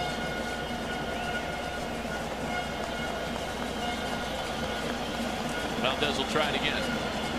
Full count now, 3 balls and 2 strikes. Well, I get a small appreciation of what you're talking about as the fans. When we get ready, either Monday or Tuesday and head to San Diego, I see that when you're walking around the streets in San Diego, you return home, people very fond of Matty B. And pretty cool. Those are all people I still owe money to.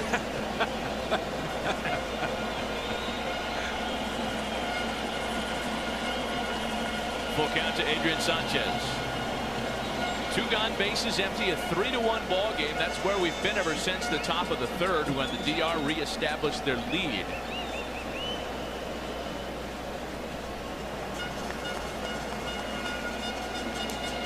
And there's ball 4. Second base runner on the watch of Cesar Valdez.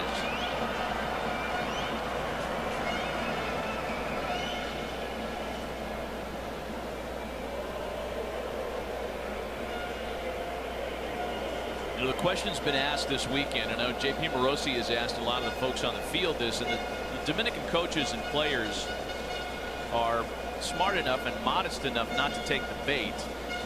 But the question has been, is this the best baseball team in the world? Let me ask you, is the Dominican Republic team better than the Cubs right now? That's a great question. I would say yes. This is the most balanced. I mean, you don't get baseball clubs with as much depth on a team. It's just kind of hard financially, right? But when you bring in the top talents of this country there's only a couple that are not here. I mean, they've got everybody. They've got a team that can compete against anybody and shut them down. Yeah, the U.S. roster would have the same components if they were able to get some other guys that, whether it's previous injuries or off-season scenarios, that's what makes these two unique in the fact that we have a bigger pool, but the next bigger pool comes from the Dominican Republic as far as quantity of players. And look, it's scary to go through that lineup. It's scary to go through that bullpen, and they've shown it. They've shown why they've won 10 in a row.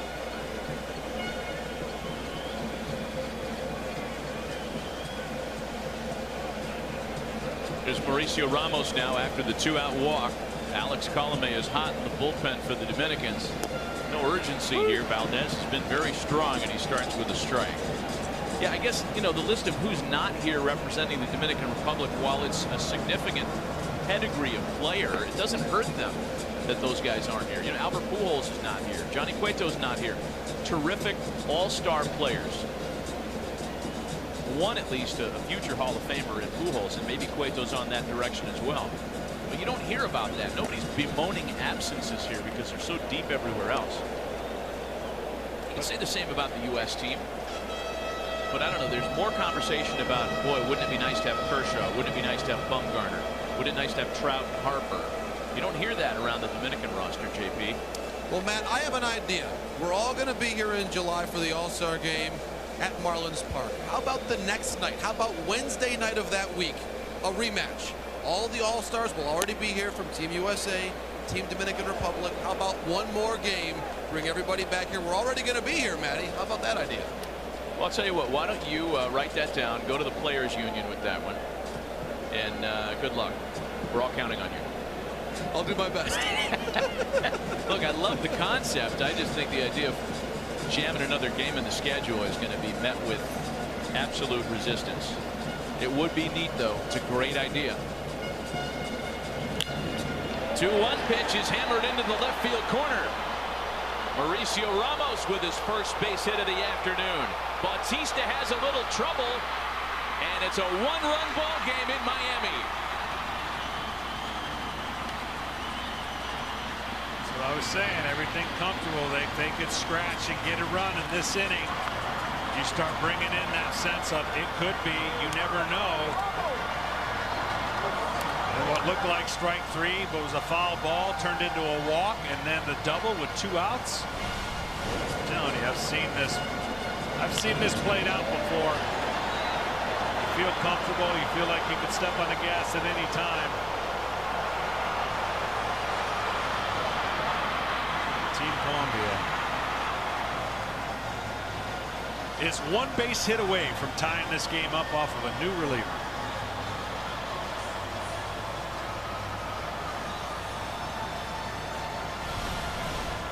So that's going to be all for Cesar Valdez, and Alex Colomé will be called on to try to stop this at a run.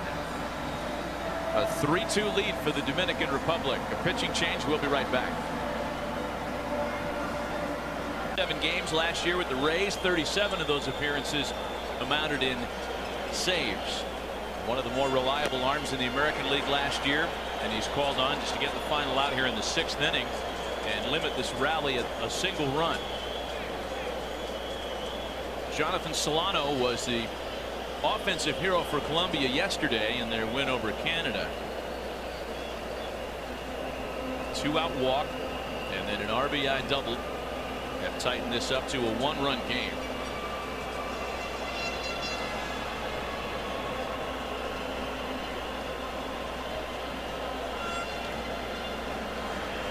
One and one.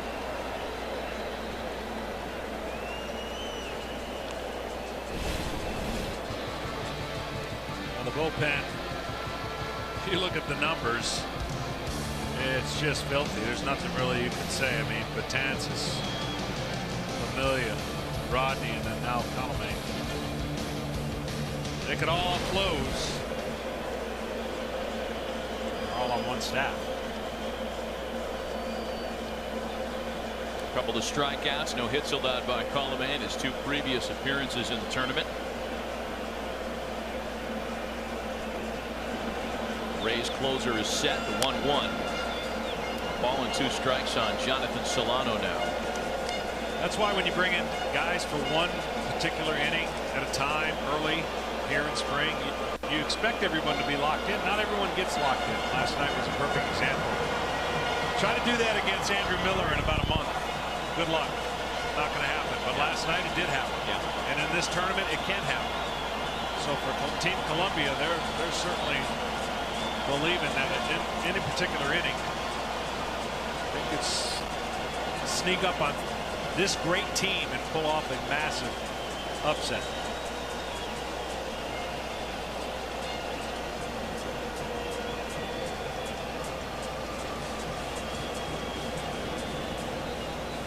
I mean, this format is exciting. This game, and I know we're getting close to March Madness, legitimately would be a #1 seed versus a 16. Yeah, you bet it would. Great point. The next 1-2 from Colombe is fouled away.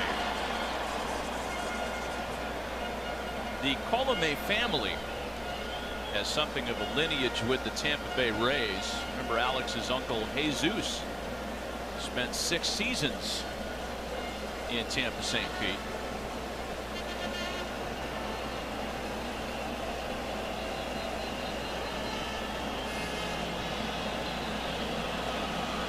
Still a lot of upside with young Alex.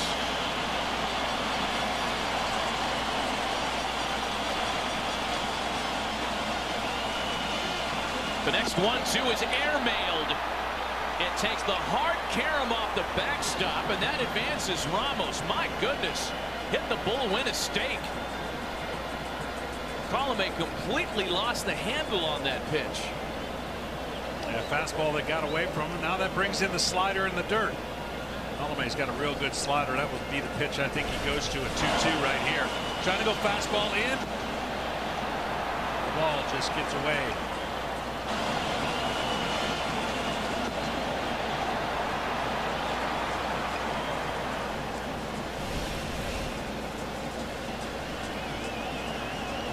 And if Jonathan Solano is going to dig in there a little weak kneed, you'd understand why. Here comes the slider. Tying run at third, the 2-2. Into center field. Polanco's got it to cut off the rally in a lone run. Colombia chipping away.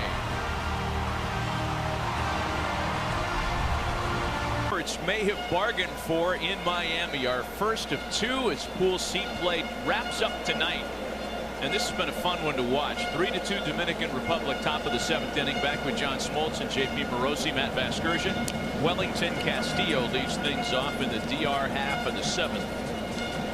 And again, Triana done an incredible job since he came in.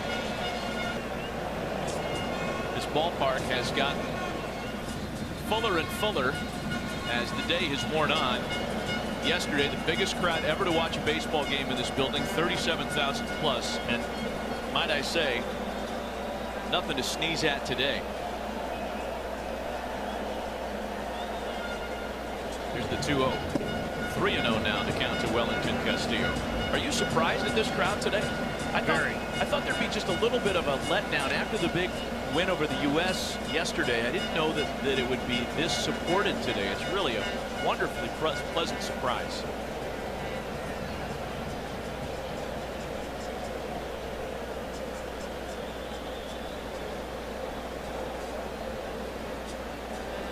There's the 3-0 from Triana. 3 balls and a strike.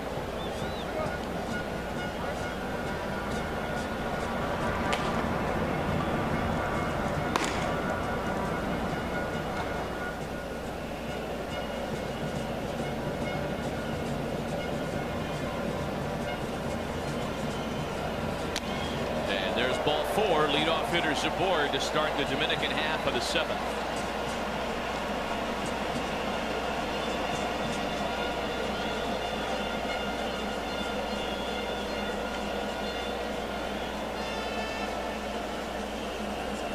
Jonathan Villar, playing in his first action here in the tournament today, has singled, stolen a base, and scored.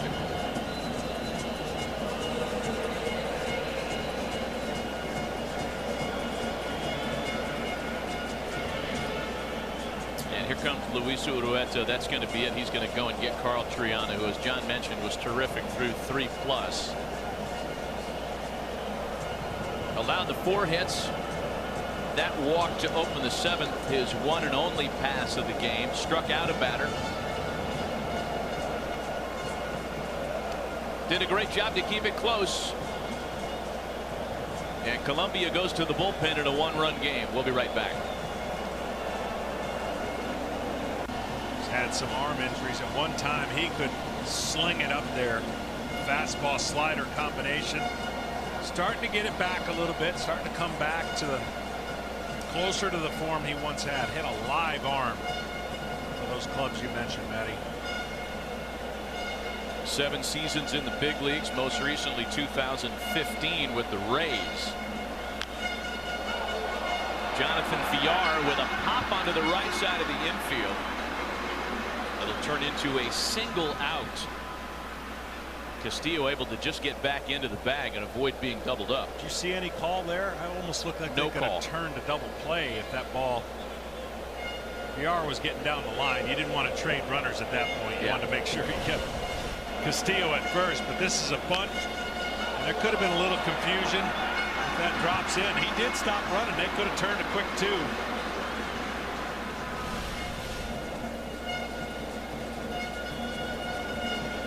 So now Gene Segura.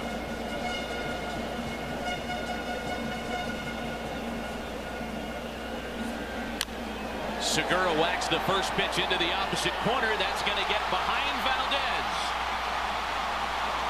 Castillo held at third, second and third with 1 away in the Dominican half of the 7th.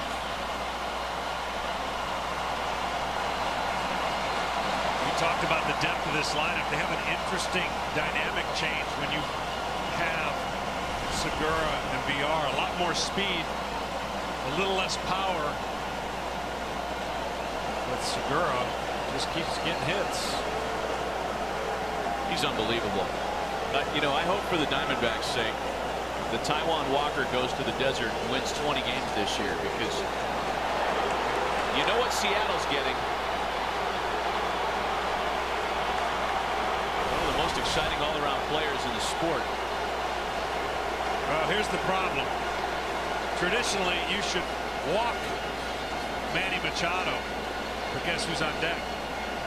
They got to pick their poison.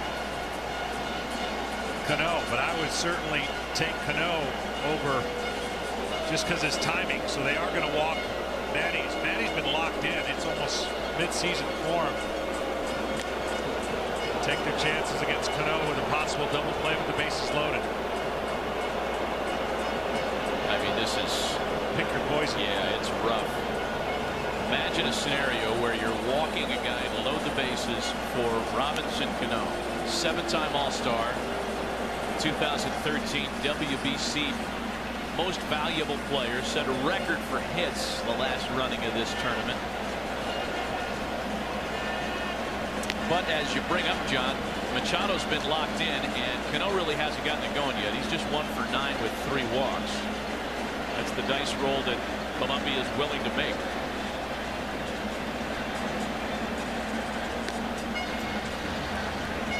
Well, this is your ball game right here. If Colombia has any chance, it happens right here. They get out of it. Severe momentum swing. Otherwise, DR could break this thing wide open.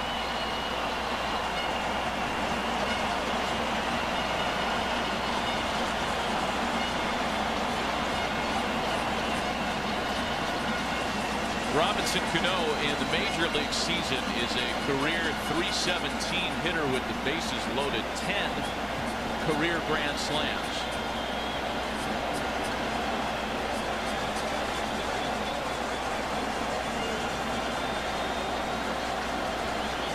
He's got Castillo, Segura, and Machado aboard and a 1-run lead.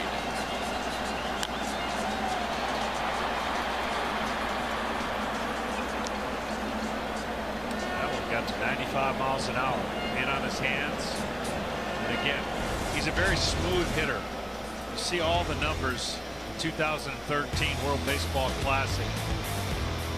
When he's in rhythm. No one better, I'm telling you. It just looks like it's swinging underwater. It looks like everything is just slow motion. Right now, doesn't quite have that rhythm, that timing that I'm sure about 5 to 10 to 15 more at-bats would create for a guy trying to get ready for the season.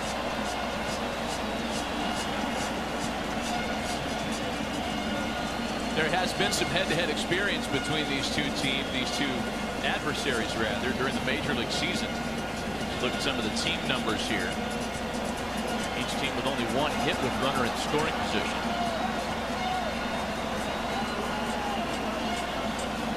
Robinson Cano has faced Ernesto Frieri on 5 previous occasions, most recently in 2015.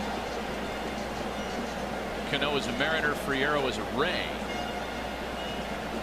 And Frieri on that occasion struck him out.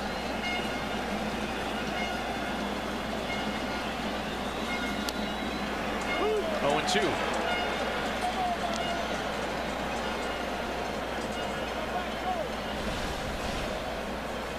This is Payne. Right on the corners.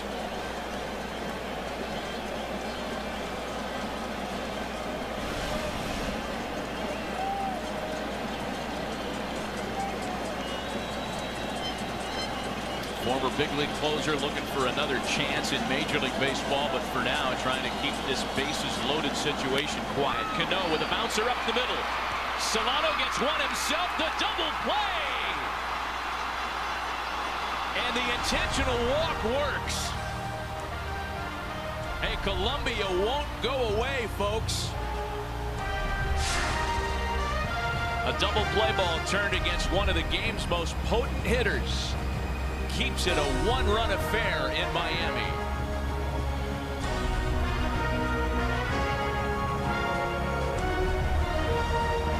To come into the mound, come into the fray rather, and work on the mound. A big Yankee right-hander trying to protect the 1-run lead. Dominican Republic had a good opportunity to ensure it or pad that lead with the bases loaded and 1 away in the top of the 7th, but Ernesto Frieri shut the door. And Team Colombia must make him throw strikes. He can get wild with the fastball. The only chance they have against this guy, lay off the slider, good luck, but make him throw strikes with his fastball.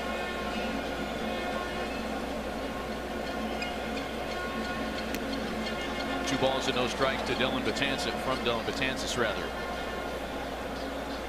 Pitch grips, 4-seam fastball. There's that knuckle curveball, but more in line with what you're going to see. Slurve, that is that nasty slider. Ball just takes a turn at the plate.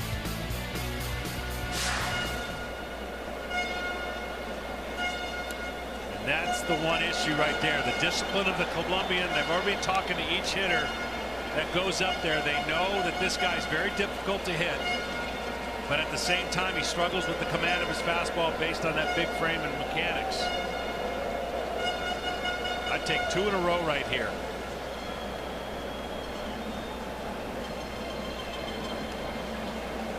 Three balls and no strikes to Tito Polo, hitless so far today. Betances 3-0 pitches in for a strike. When he's right, he's among the best in the business. We're familiar with what Dylan Betances can do when things are going well.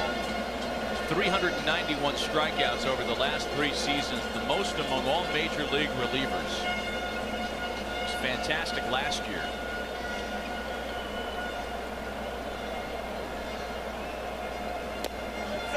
He loses Polo to lead things off in the 7th. Tying runs aboard. Tell you what, Team Colombia has put themselves in a great situation. Even if they don't win this game, and let's say they lose 3-2, and there's a scenario where the U.S. loses, their run prevention is going to put them into a tiebreaker situation at 1-2, with all 3 teams being 1-2.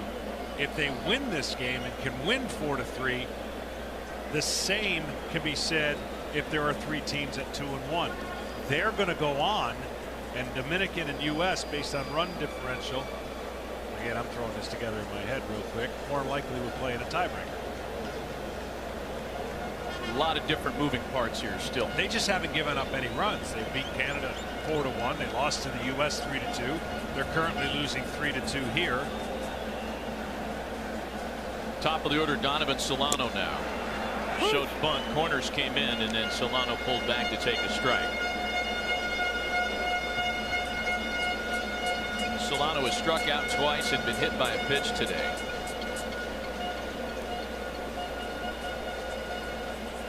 Betances worked against Canada, a scoreless inning on Thursday.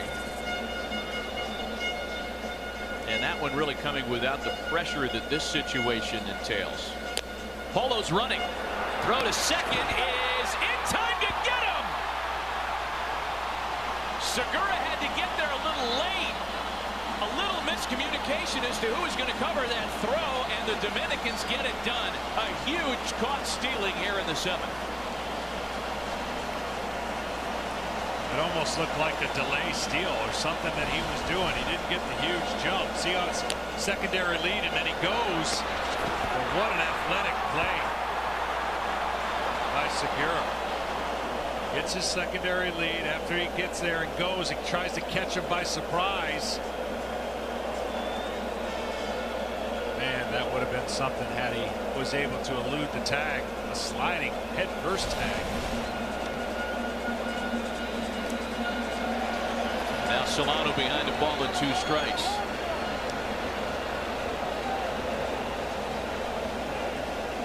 Well, Tito Polo trying to manufacture, trying to make something happen. Cut down by Wellington Castillo, who had a really good year last year throwing out would-be thieves. And a base hit from Solano. And I know what you're thinking. Oh man, had he not gone, it'd be first and second, nobody out. It doesn't work that way. Pitch selections, all scenarios change. But having said that, getting to second with nobody out would have created a lot more opportunity for the Colombian team. The idea of getting 3 hits off of Betances is mighty large. They can play aggressive and they can take chances. They can. They're a huge underdog. So now Ronaldo Rodriguez, who's 1 for 3, he tripled and scored that first run back in the first inning.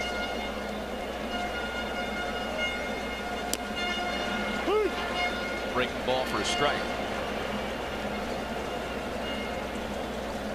Betances had only 1 inning of work in this tournament. We mentioned his appearance against Canada Thursday, and a total of 2 spring training innings in Yankee camp in the Grapefruit League.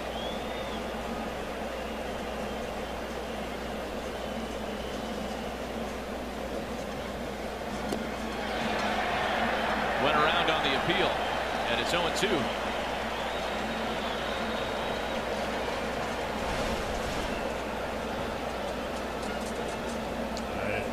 Boy, I don't think I've ever heard you say he didn't go around. I don't think so. It's been a tough day at first base for the umpire today.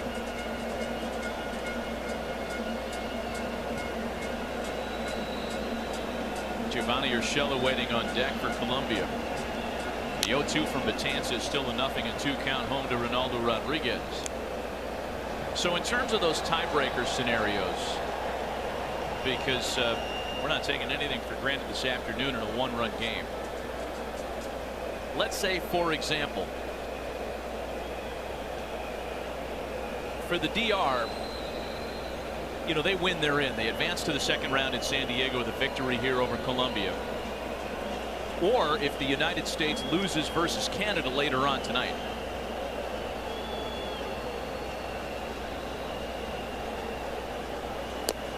A called strike 3, and Rodriguez knew it.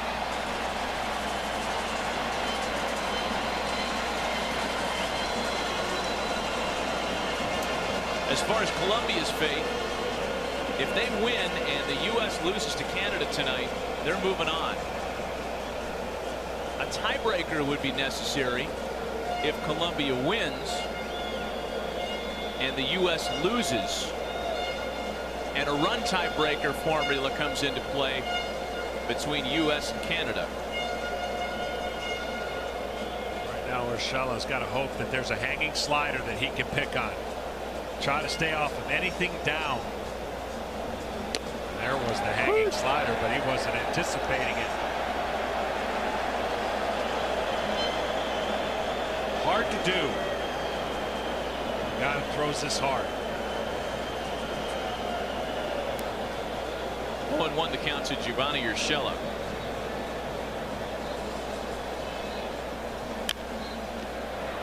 Sharply hit ground ball chance for Machado.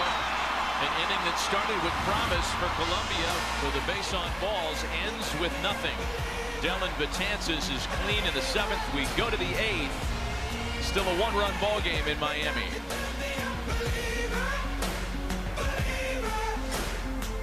A 1-run ball game.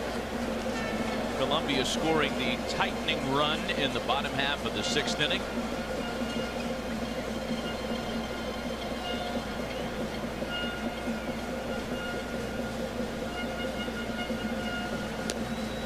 Check swing by Bautista, and on the appeal did not go around. It's 1-1.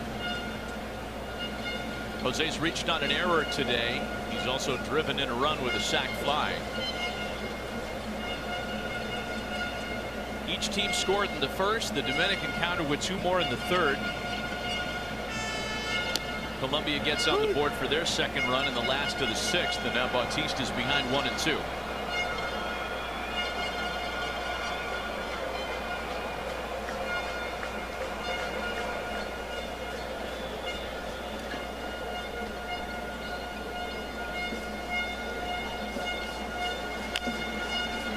Roller to the left side. Urshela gathers it in, and there is 1 away.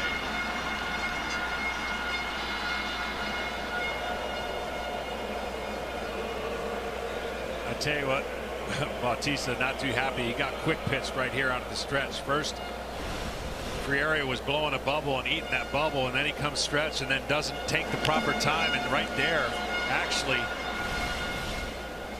got him in a position where he wasn't quite ready, and you could tell he was frustrated by that quick pitch. You bet.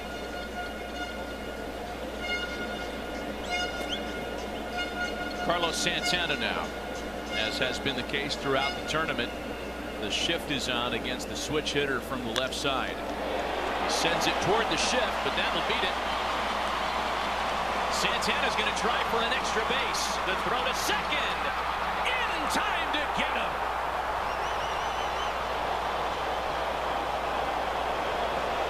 Don't tell these guys they don't belong.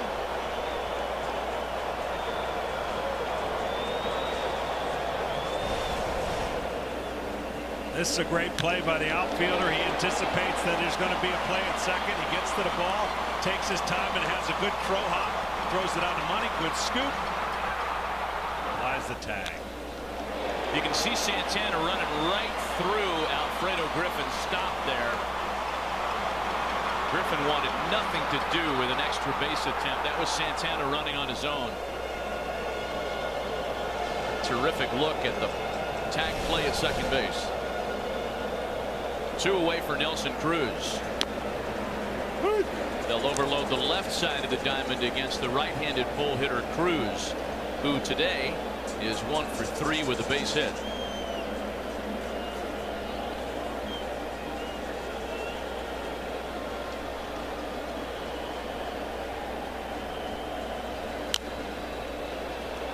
Two. Another sellout here this afternoon. 36,952 official here at Marlins Park today. Treated to a good one. I don't know how many of these fan base thought it was going to be close. Hoping maybe for most of the Dominican Republic fans this will be an easy victory. Far from it.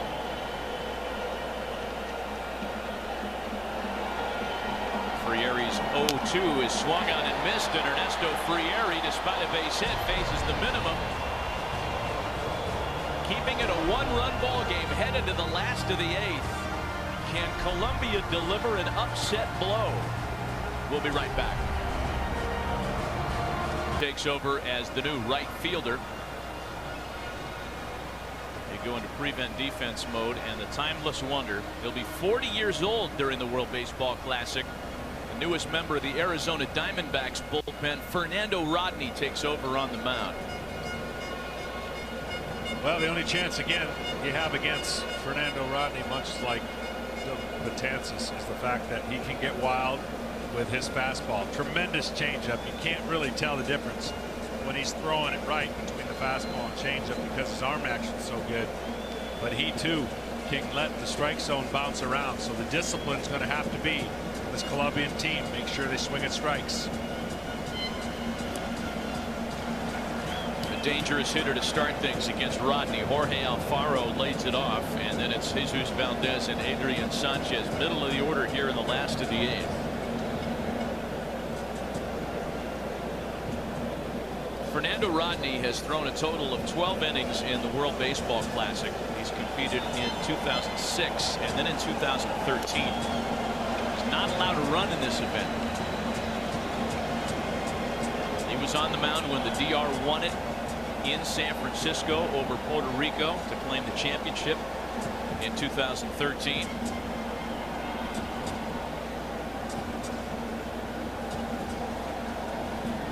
He's something of a folk hero on a team filled with folk heroes. The Magic Rally plantain was his thing. Showed up with a huge gold-plated plantain here on Thursday night. It brought the crowd to his feet.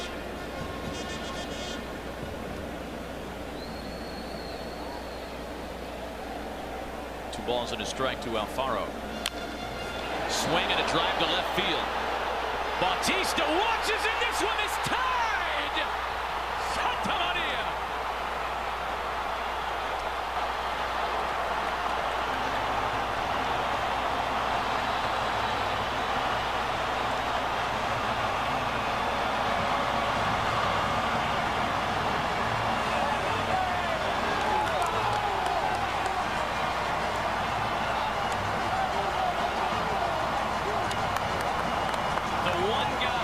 You're most afraid of in this lineup, beating you with one swing of the bat, did it.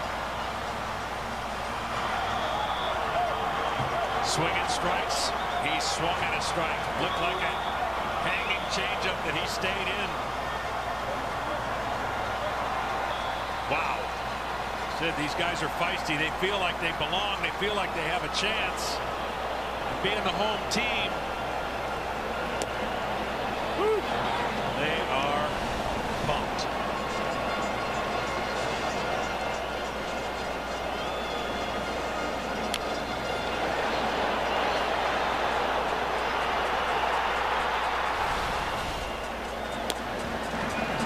Oh, and 2 the count to Jesus Valdez.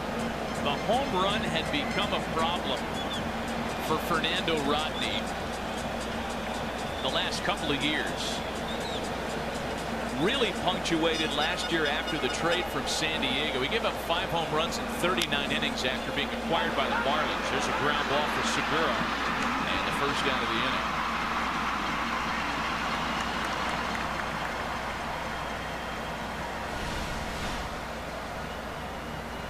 Colombia's reaction to the home run, making fun of the whole arrow thing that Rodney does after he records a save.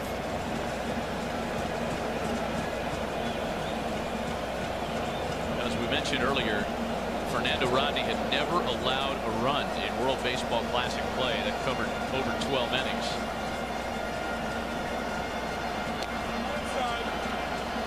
There's Adrian Sanchez now with a run in and 1 away. Well, we start peeking ahead now to the top half of the 9th inning.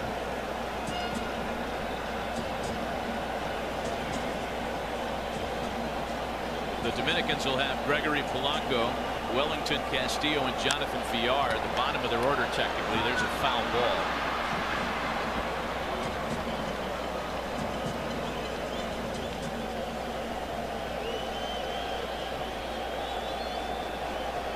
It's just not only a troubling development for the Dominicans, it's a very troubling development for Team USA, because their fate is in part tied to what happens here in this ball game. No doubt. Team Canada's not too happy either, because their only chance was to have Colombia. Slight chance for them anyways, but a chance. If Colombia loses, find a way to play into a tiebreaker game. Colombia really threatening to upset the apple cart here if they can slay the giant. Chopper to the left side from Machado. There are 2 away.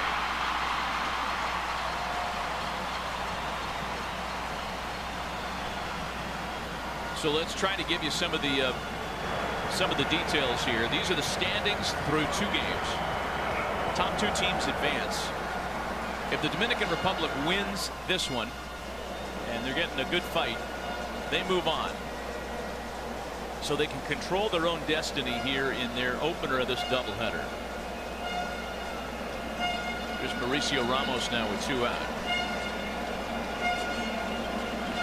Colombia's fate isn't quite as clear.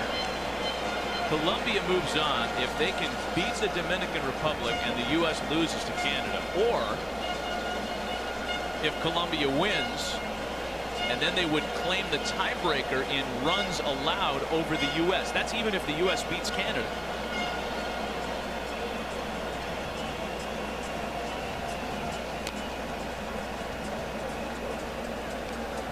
It would still be a tiebreaker game in a 3-way 2-1 teams. One of the teams won't have to play based on that run tiebreaker differential, and the other 2 would play on Monday.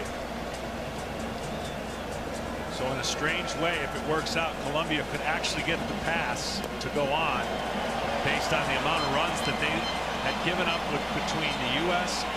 and Dominican Republic, which would mean potentially Dominican Republic and U.S. on Monday, if U.S. wins tonight, would be in a play-in game to move forward into San Diego. Could you imagine the 2 teams that everybody thought were just going to punch their ticket and blow right through this bracket would have to play for their tournament lives in a tiebreaker game Monday?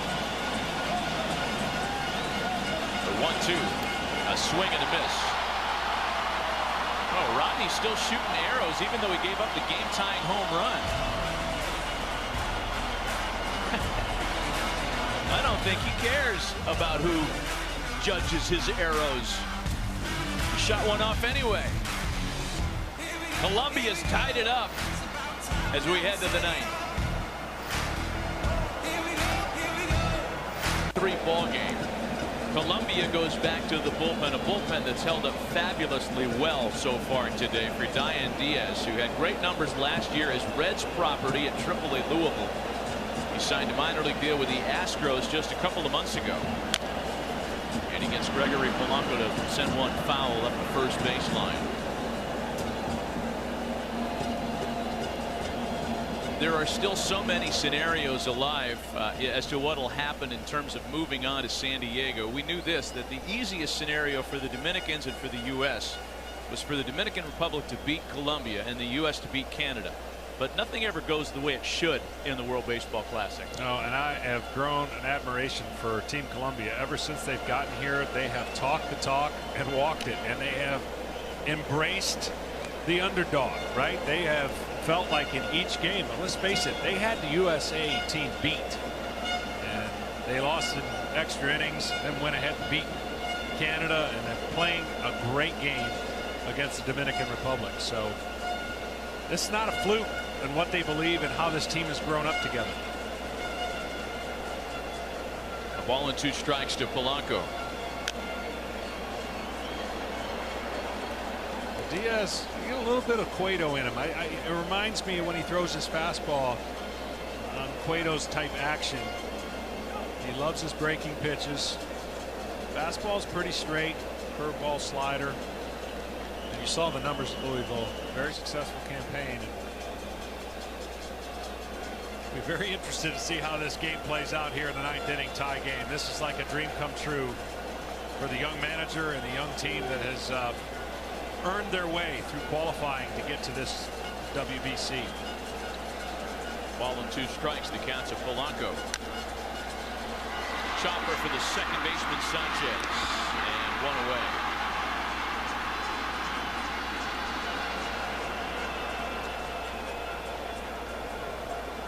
I mean, seriously, think about the Dominican Republic knowing that they've just won the first 2 games.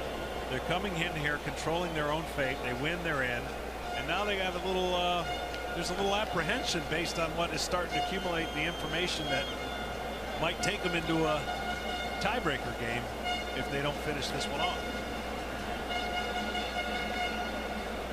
Here's Wellington Castillo now. The thing the Dominican Republic still has going for it today is if there is isolated power and there are trouble spots in the Colombia lineup, the entire Dominican lineup is a trouble spot. The entire lineup can go bridge on you.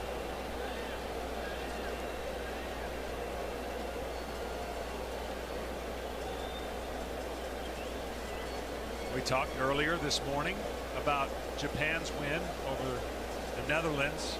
They got to the 11th inning, which therefore starts a first and second nobody out scenario. Japan was the top half of the inning. They bunted, scored 2 runs, and of course the Netherlands could not, in the equal opportunity, tie the game up in the bottom half. High fly ball lifted into shallow right. Efren Contreras is the new right fielder who calls off Sanchez to make the catch.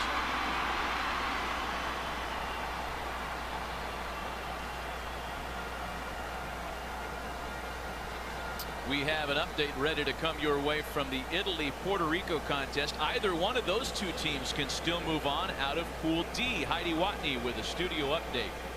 Yes, Matt, a lot on the line with this Geico update. Italy and Puerto Rico underway, and John Andrioli gets the action going early. A 2-run homer in the top of the first inning opened up the floodgates out there. Look at that.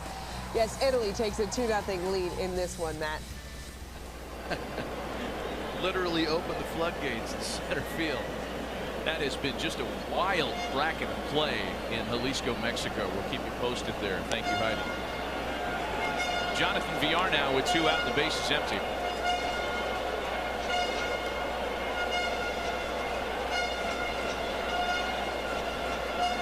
In Colombia's win over Canada yesterday, the Solano brothers were the heroes. Jonathan and Donovan, and both of them will hit in the bottom of the 9th inning today.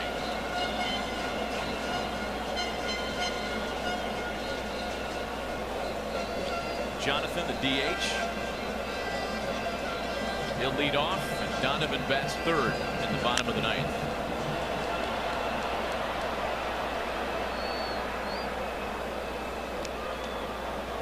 Nothing in 1 to Jonathan Villar. It's the second catch that kid's made, foul ball in that area. Don't ask me why, I know, but the shirt and the glove. How can you tell? Same shirt, same glove, unless they switch shirts. He's active. He's ready. You're right. He's the only guy with a red shirt here. What are you talking about? No, the lime green. Oh.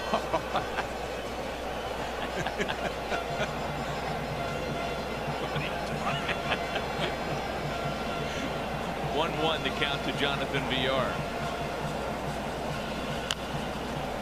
Another chance for him. That's too far away from him.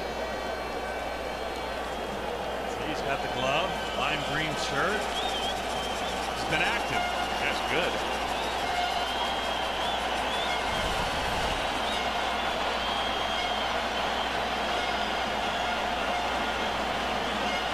Colombia looking for another strike for a chance to walk off the Dominican Republic in the bottom of the inning. And they'll have that chance. Dayan Diaz gets the DR 1-2-3. 3-3 headed to the bottom of the 9th. Colombia is 1 run away in walk-off fashion from delivering one of the biggest upsets in World Baseball Classic history. Hansel Robles takes over on the mound. If Colombia walks off the DR here, if they can score in the last of the night, they will win the pool outright. They will advance to San Diego. That would leave the Dominican Republic, the U.S., and Canada vying for that final slot to advance.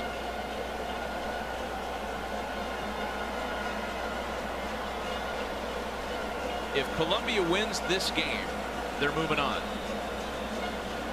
as winners of the pool. Then it comes down to the U.S. winning and playing a tiebreaker against the Dominican Republic. And if the U.S. beats Canada, they get a chance for that tiebreaker game on Monday. If the U.S. loses, then the Dominican Republic is going to San Diego with Colombia. The only way Canada can advance is if the Dominican wins this game and they have a shot at a tiebreaker. 1 ball and 1 strike to count to Jonathan Solano, one of the offensive heroes for Colombia yesterday in their win over the Canadians.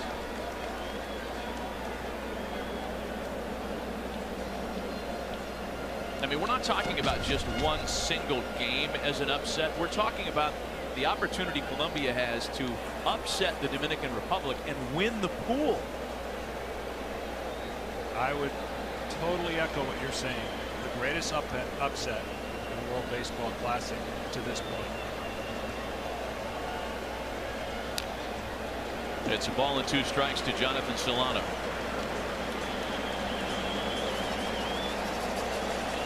Hansel Robles trying to get this to extra innings where the Dominican Republic would have the top of their order in the 10th.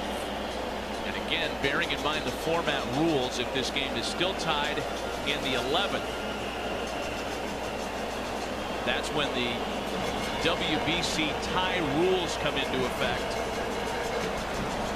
In an extra innings game, runners would start at first and second in the top and bottom of the 11th. There's a little flare headed to no man's land. Closing ground and unable to make the catch is Rojas, and the winning run is on base.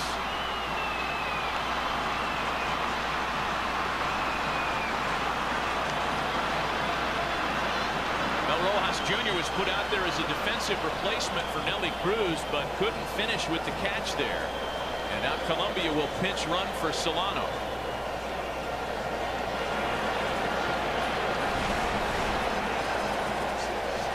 I'm telling you.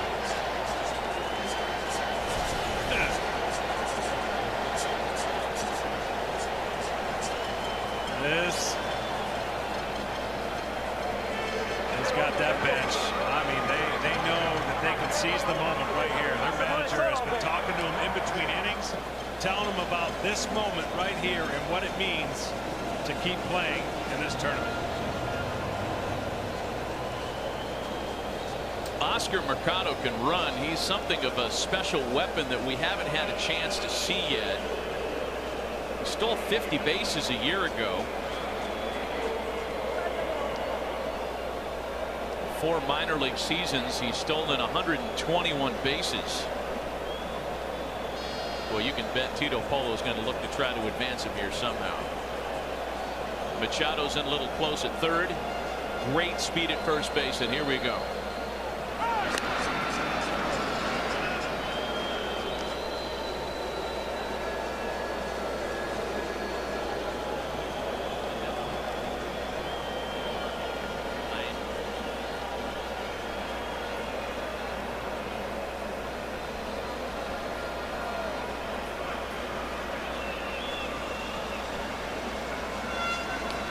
And that hits him. The winning run's in scoring position now. Tito Polo's never been happier to have been hit by a 93-mile-an-hour sinker.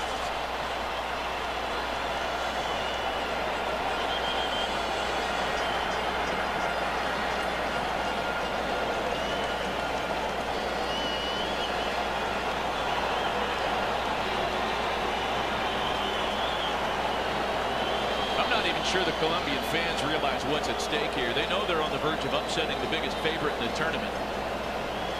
They're also on the verge of winning the pool, and that's where this game becomes a little bit different from the upset victory the Kingdom of the Netherlands scored over the Dominican Republic in 2009. They were trying to check and see if he had before he got hit, maybe made an attempt to bunt at that baseball. But no, sir.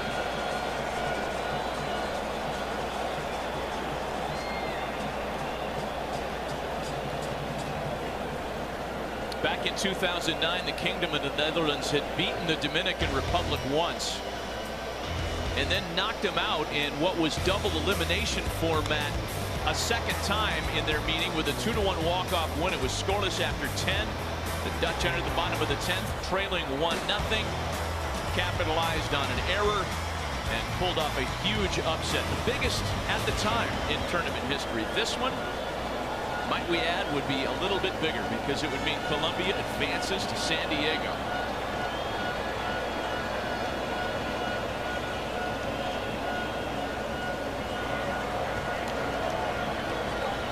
Well, the most important thing that the Colombia team can do right here is, if they're bunting, make Machado field the ball.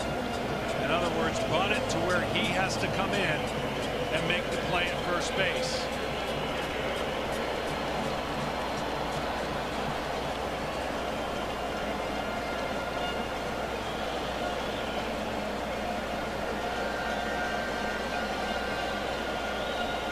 Donovan Solano, the batter. Winning run at second, nobody out.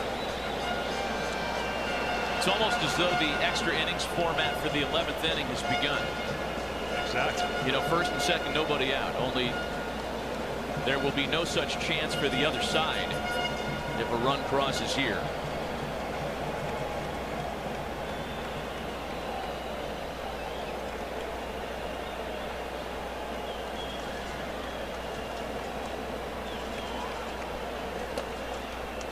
Ball and no strikes, the count to Solano, who today has been hit by a pitch, singled and struck out twice. Another thing to think about, think how dangerous Colombia becomes in the next round if they can advance with Quintana and Tehran, and them getting an opportunity to throw more pitches as the pitch limit goes up in the second round. Jose Quintana has delivered the best pitching performance in this pool so far in the WBC. Marcus Stroman was brilliant yesterday as well. 2 balls and no strikes.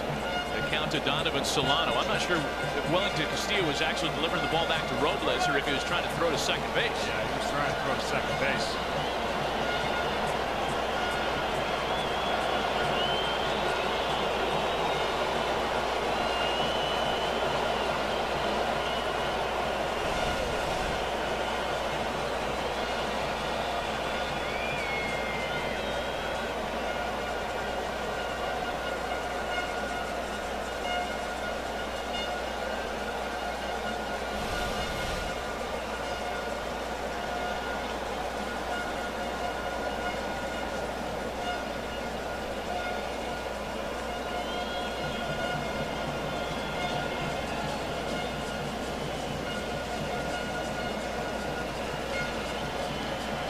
Corners in, 2 balls and no strikes.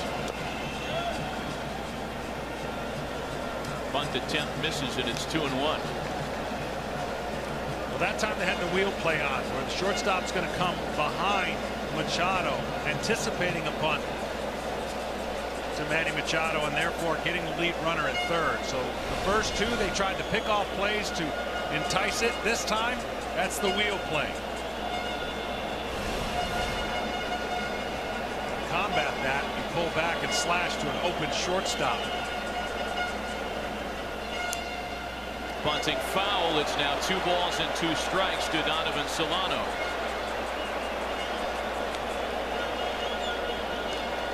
You going to keep it on here, John? The bunt play? Yeah, tough call here. I would say not, based on the way his approach was in those 2. I'd let him swing.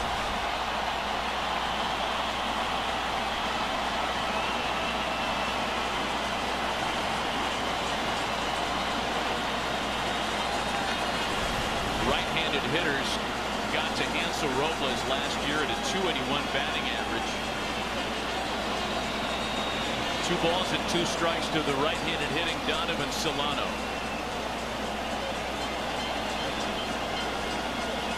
Winning run at second base with nobody out last of the 9th. The winner moves on to San Diego. That almost hit him. Not quite sure how it didn't. Full count now. Robles has not shown the command of his fastball. It's getting away from him. Looked like it might even got his jersey. Yeah. Got to do a little better acting there. It definitely got his jersey. That would have been a hit batsman. This replay. Again, we've said that a lot. It would have been different with a replay. All right, full count, 3 balls and 2 strikes.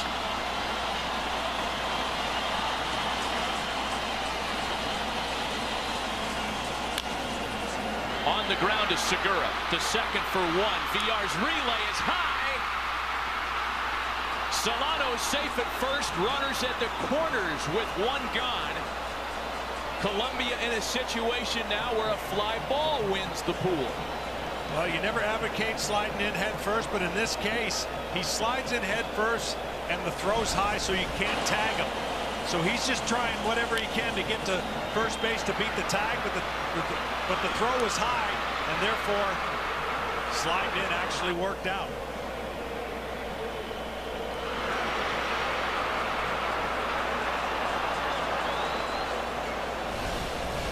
It's exactly the result off the bat that Hansel Robles was hoping for, and you got to think that maybe if Robinson Cano's not DHing and playing second base in this one, there could have been a different fate on that play.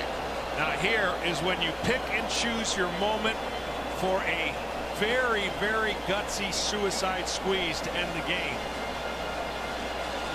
I don't think it'll be on the first pitch, but you've got to have that in mind if you're the DR. Ronaldo Rodriguez, the batter, he triple scored Colombia's first run of the game. A ball and no strikes. Infield in for the DR. The other thing you can do is read a safety squeeze. In other words, it's an indefensible play. If he bunts it between the first baseman and the pitcher's mound, the third base runner reads it, reacts, goes. They cannot defend it. Therefore, obviously cannot turn 2. The game would end. It's the best play in baseball that is rarely used.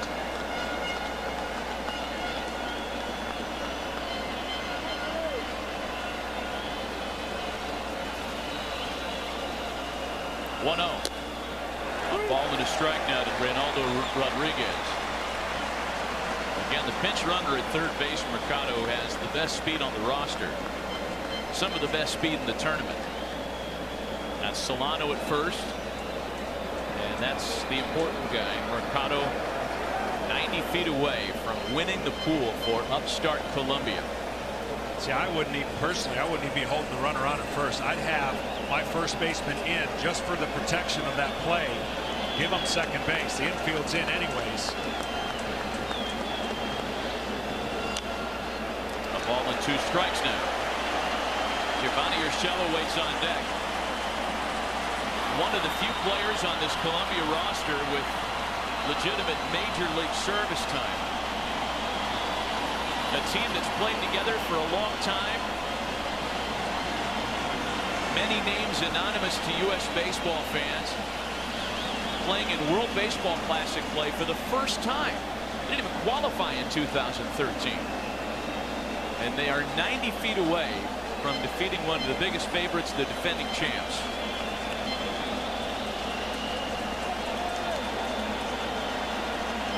One ball and 2 strikes to Ronaldo Rodriguez.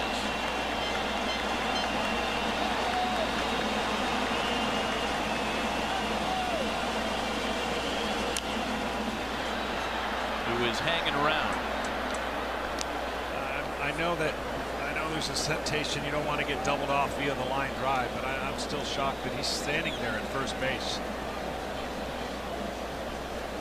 Create so much action by getting to second and then put the onus on the only play being made is at home plate at second and third.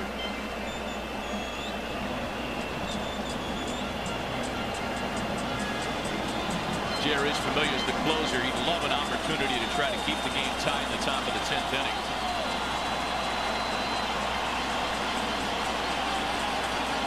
His Mets teammate Robles sets. Line to left field. The catch is made by Bautista. The throw to the plate. Mercado's out, and we're going to extra innings. Colombia can't believe it. They've got to be restrained.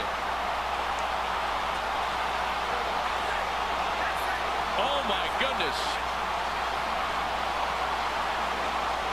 Edgar Renteria is hot. Jose Bautista throws out Mercado to send this to the 10th, and they're going to blow the roof off this place. Wow!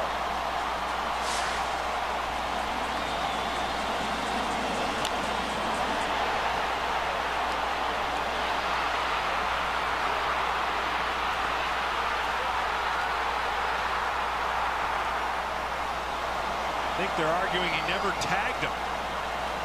But maybe caught it on the foot right there with the glove. Yeah. The throw took him up the line. There's the throw. He comes to get it. Wow. I think they got it right. I think what you said is correct, John. I think the direction of the throw just took Castillo into Mercado. And there's the tag.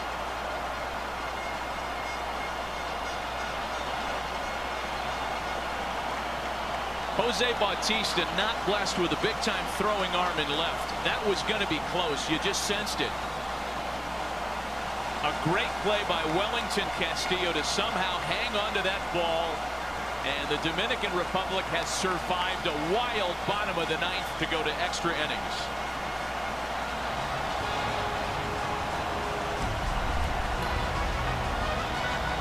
This is unbelievable.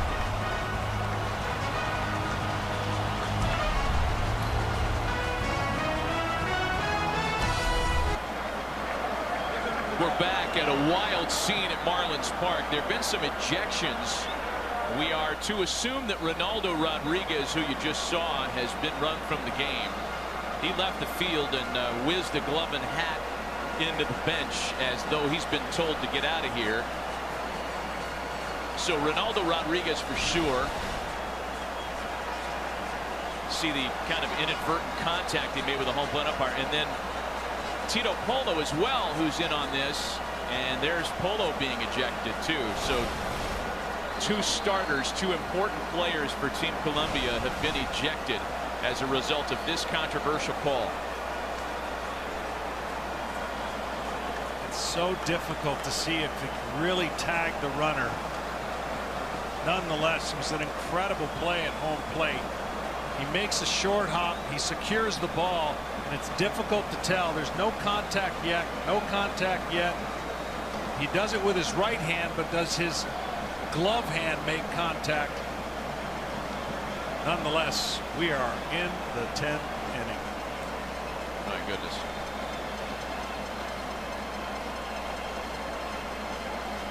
You know, it looks to me, I'm no umpire, but we're looking at the videotape here, and we're breaking this down almost frame by frame. It looks like they got it right.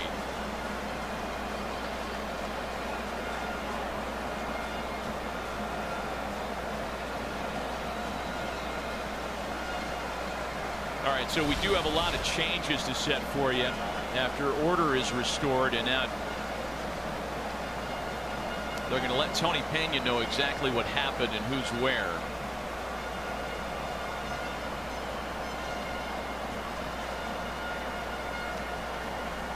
Well, the biggest game in the history of Colombian baseball, and it's going to a 10th inning.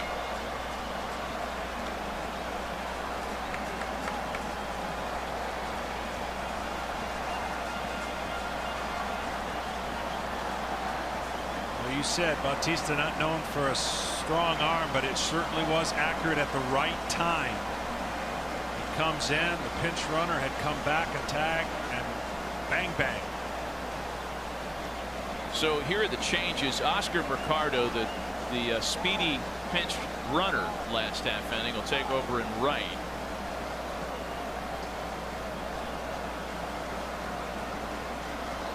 That moves Efren Contreras from right to center for Polo, who's been ejected.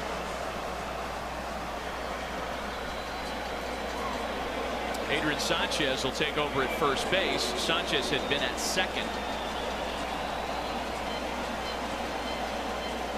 And that means we have a new second baseman into the game. He is Charlie Mirabal. Wow.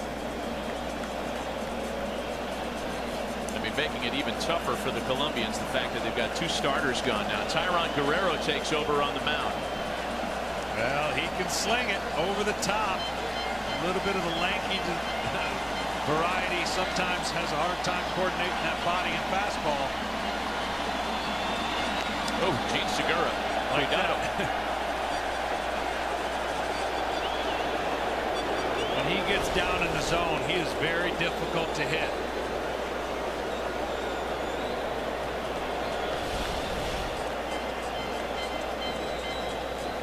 First batter so huge here after what just transpired for Colombia.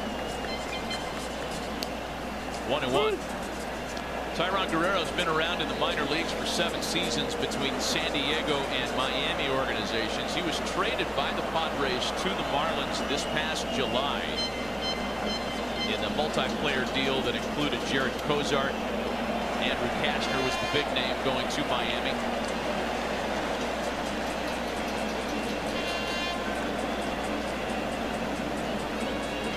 Two balls and a strike to count to Segura.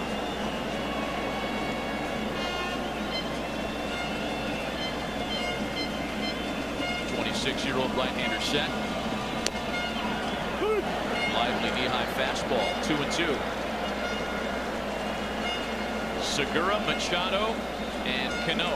Top of the order here in the Dominican 10th. Again, if this game stays tied through 10, the extra innings rules apply starting in the 11th. Runners at first and second to begin the top and bottom of the innings. And a wave and a miss by Segura, 1 away.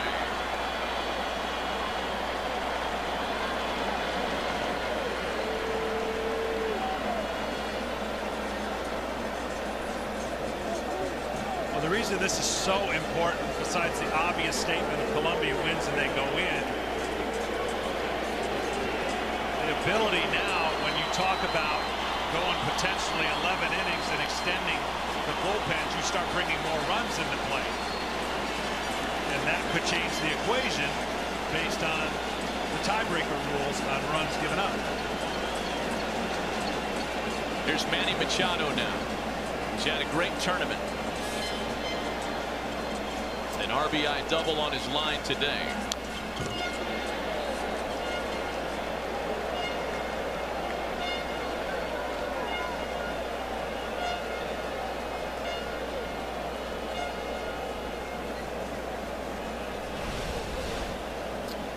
Tito Polo, after learning he was ejected, could barely contain his emotion. He's upset. Biggest game that he and his country have ever played in. Machado with a shot out to the opposite field. Mercado is there, and he makes the catch for out number 2.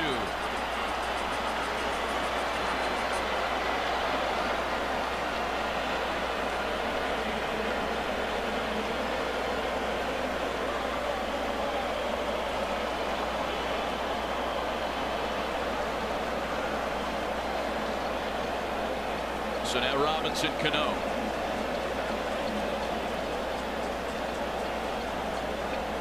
Cano's swing. Guerrero's power. Advantage Cano. Quiet today, 0-for-3 with a walk. How about the Colombia bullpen, John, against this murderer's row of all-star U.S. or all-star major league hitters, that is. 6 2/3 scoreless baseball. Yeah, it has truly been impressive. I mean, certainly, you know, they're the underdogs. The longer it goes, the more people around who are watching this game are rooting for the Colombian team.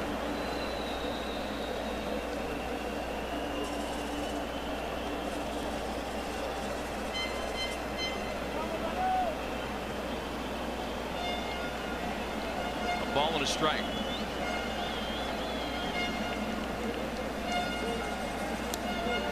Of all the ways the Dominicans can beat you, it's a Jose Bautista throw that saves their tournament. I mean, that might be the most unlikeliest of scenarios. You know Bautista is going to beat you with his bat. Any one of these hitters can beat you with their bats. But Jose doing it with his arm a half inning ago.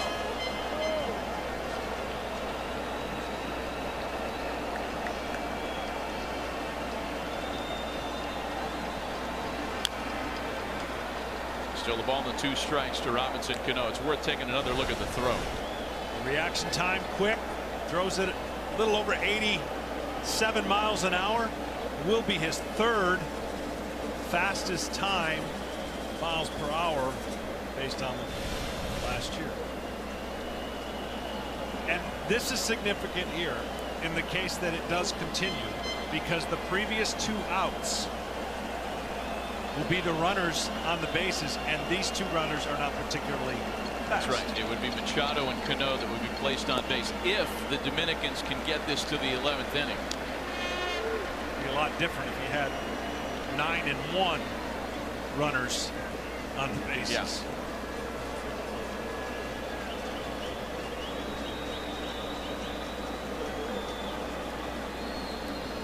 Colombia has their pop due up in the bottom of the 10th.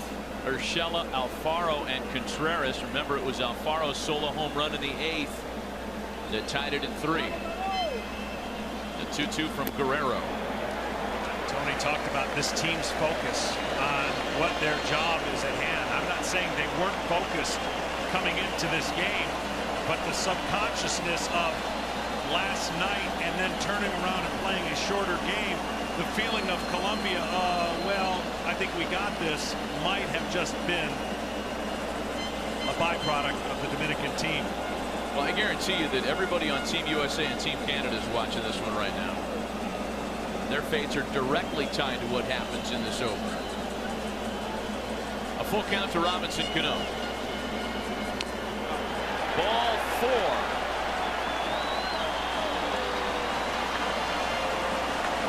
Go ahead run aboard. Close but outside. And now the outfielders are going to have to play a no doubles deep.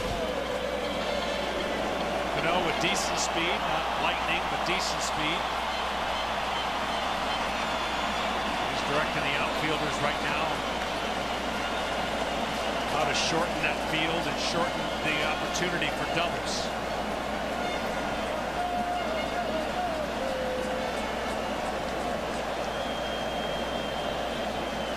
Jose Bautista today has gone hitless. He did bring in a run with a sac fly in the 1st, but he's responsible for keeping it tied, throwing out the potential winning run in the last of the 9th. And Bautista sends a ball into shallow left center. That's going to drop in.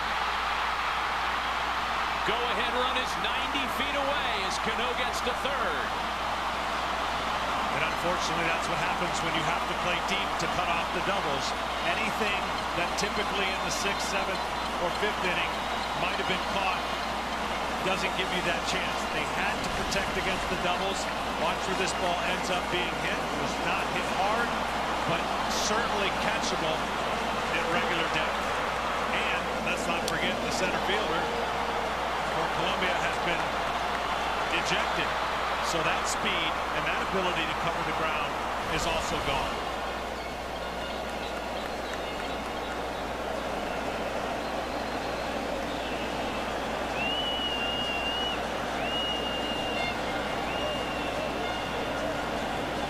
Carlos Santana's the assignment.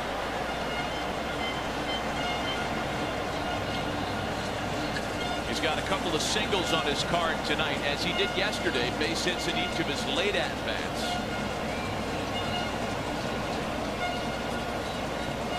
Part of that conversation had to be paying attention to who's at the plate, but also reminding him, if the count doesn't go the way you want, we have a base open.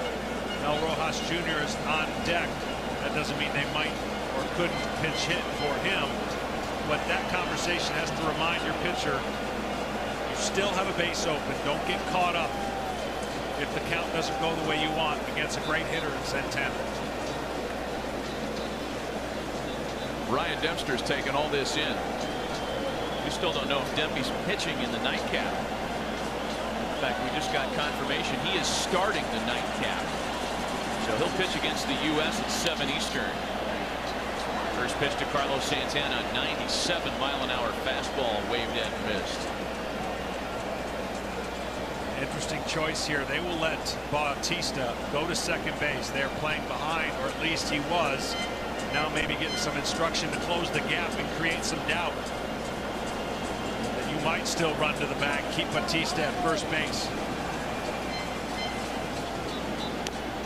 0-2. And Tony's telling him, take off. Now the gamesmanship. Now he's back at first base. I mean, the DR still has a big-time bench. Remember, Adrian Beltre's available. He was a non-starter in this one. They've got Starling Marte available, so if they want to play the game and get another chance here, use Beltre to bat for Rojas. Marte can go out there defensively. It all depends on Santana's ability to keep the inning alive.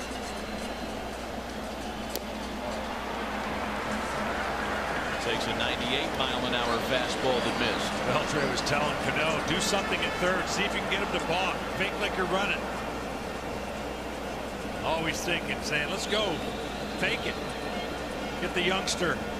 See how far the third baseman's playing away from Cano.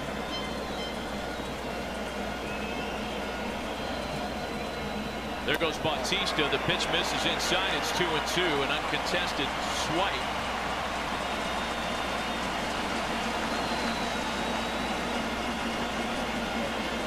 Alfaro wants to come out and visit with Guerrero. Ultimately, I know you think, well, now that's a base hit and there's 2 runs, but it gives them more territory to cover against the pull hitter Santana with the first baseman back. If there wasn't a runner on base, we've already seen with the shift, second baseman plays short right field. They can't do that now.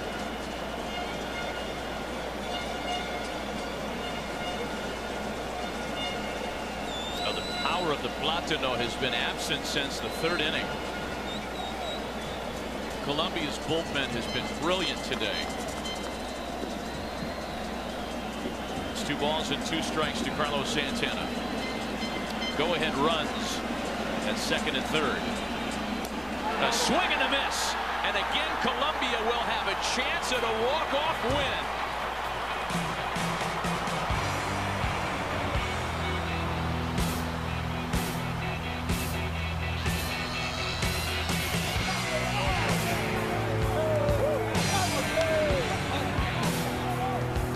On to San Diego, and the loser has to worry about what happens in the nightcap tonight. Still to come is the U.S. and Canada at 7 o'clock in a game that means quite a bit in terms of who advances here. Eddie Romero is the new pitcher for the Dominican Republic. His 2016 numbers with the Rays on the screen, and he'll get the middle of the Colombia order. Romero trying to get this into the 11th, where different rules apply. Each team will start its half inning with runners at first and second. Giovanni Urshela leads things off for Colombia. Urshela, Alfaro, and Contreras in the home half of inning number 10.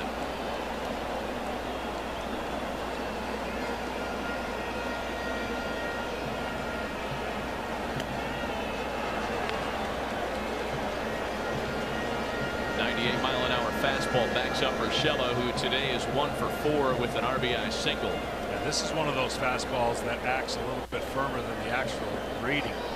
It gets on the hitter quick. Of course, being left-handed helps. Then he's got a firm slider. Sometimes looks like a cutter.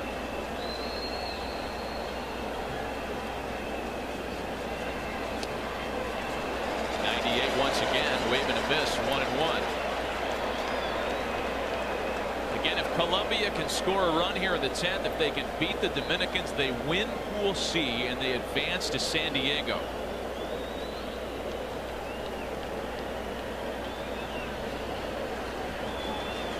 means if the U.S. beats Canada tonight, the U.S. and the Dominican Republic would play a tiebreaker game on Monday to determine who else advances.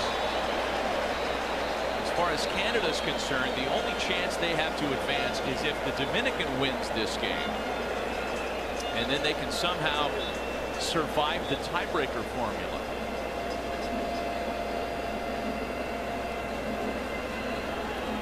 Ball and 2 strikes to Giovanni Urshela. Can I cloud it further? I wish you would. This game goes 13 innings and they both score 4 runs. It puts USA in the catbird seat based on the amount of runs that they've given up in case there is a 3-way tie. That's right. Runs allowed is in the tiebreaker formula. Not runs scored, runs allowed. So far, that's a formula that favors Colombia, but it won't matter if they can win this game.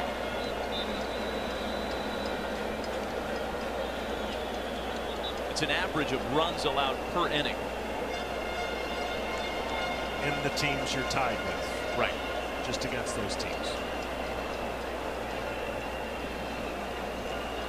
Why couldn't I figure out my schoolwork like I figured out this WBC pool? I don't know, but if there was a complicated scenario that was laid out when this thing started, you knew we'd get there. Yeah.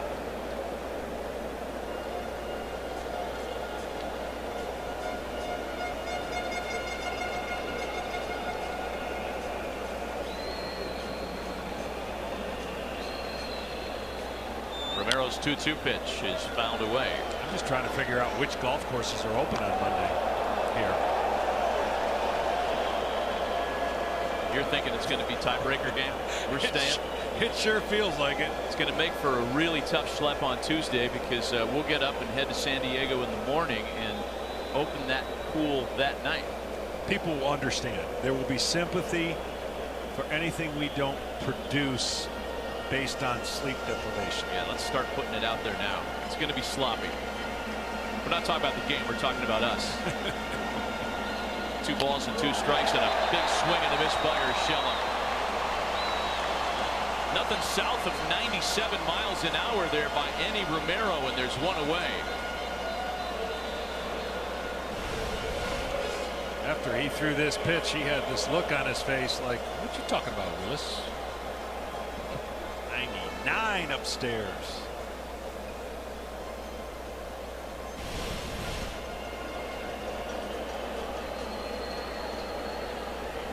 Well, here's the guy that got us into this predicament with a solo home run in the last of the 8th. Jorge Alfaro led off the 8th inning against Fernando Rodney and deposited a ball into the Clevelander in left that made it a 3-3 score. Soft liner jam shot. Santana's able to get to the bag no problem for out number 2.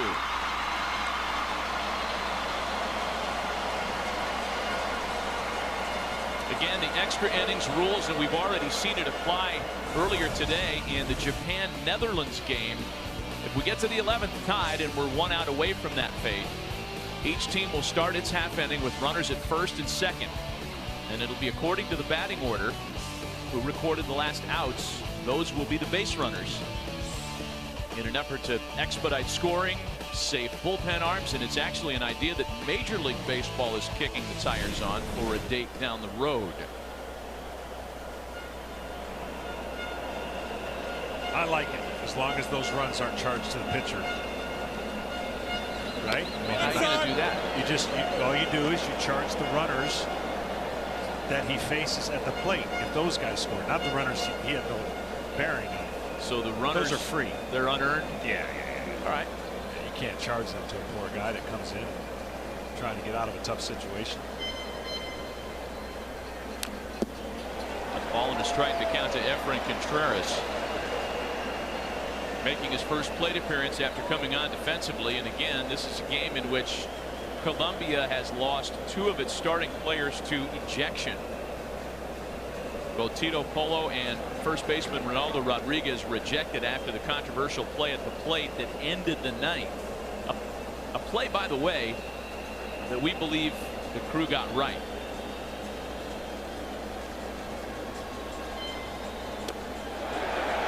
Matty, I'll even take it a step further. I would propose bases loaded, nobody out in the 11th inning. Then you've got strategy of, do you go for the double play? Do you try to take the runner out at home? You need a pitcher that can throw strikes. There's no wiggle room. Action. Kind of like the shootout in hockey. Once you get to a certain point. Couldn't agree more. I love it. And it was a lot of fun to watch in the Japan-Netherlands game. Japan executed, the Netherlands didn't, and Japan won that game 8-6. 2 balls and 2 strikes. There was another ejection, by the way, after the last of the ninth. A member of the coaching staff, Edgar Renteria, who's like a baseball hero in Colombia, a World Series hero here in the States, he was also ejected in the melee.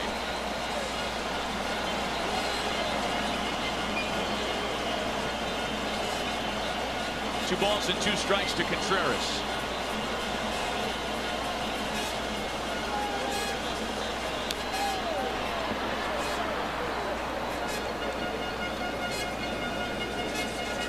It'll be Rojas, Polanco, and Castillo scheduled for the Dominicans when we go to the top of the 11th.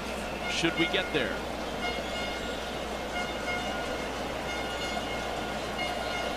Still on tap later on tonight, 7 Eastern, the U.S. and Canada.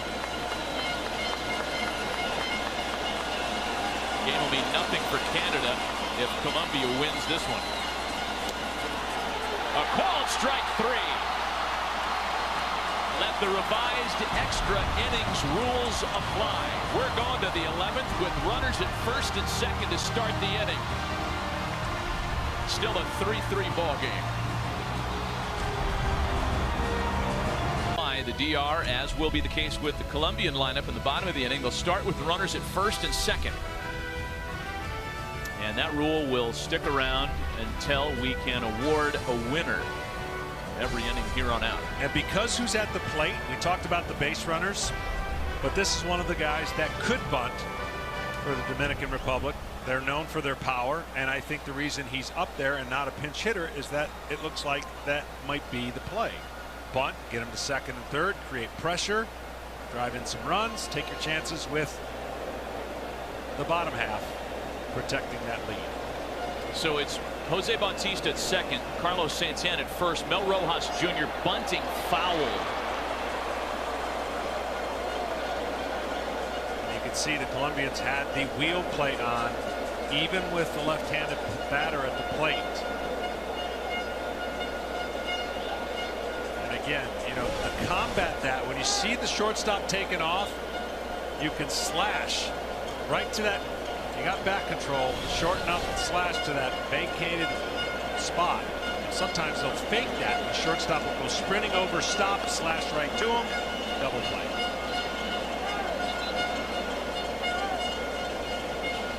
William Cuevas pitched against the U.S. in Colombia's heartbreaking loss to the Americans on Friday night. An ERA just over 4 is Red Sox property between Double and Triple A last year.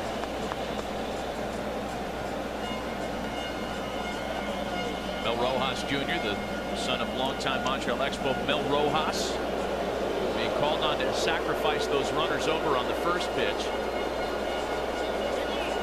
Boy, Tony Pena is super animated, popping in and out of the DR dugout and trying to communicate something to Jose Bautista.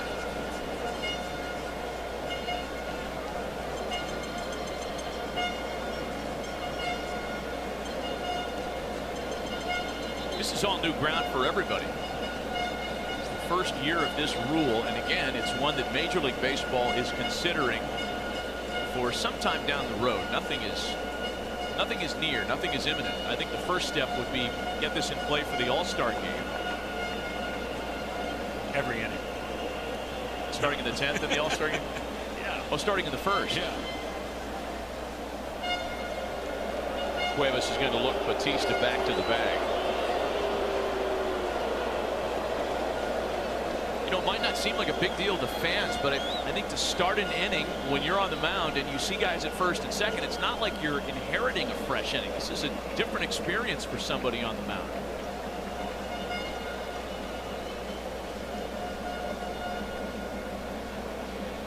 Oh, and 1 to count to Rojas. looking to sacrifice again and takes a ball.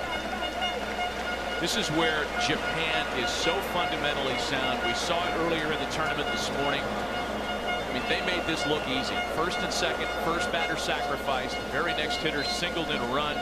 Second run followed. And they were able to beat the Kingdom of the Netherlands, who could not execute the same way. 2-1.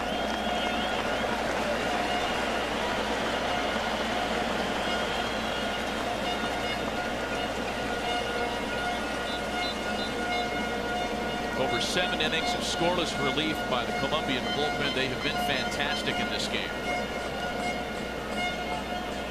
Rivers has got to make a pitch right here. Can't get to 3 and run 1, and then they can take the bunt off.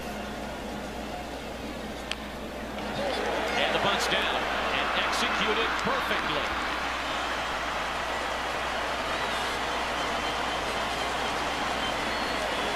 Oh, the bunt.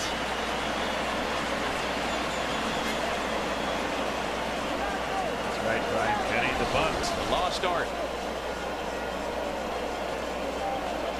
Perfectly executed, got it to the third base side.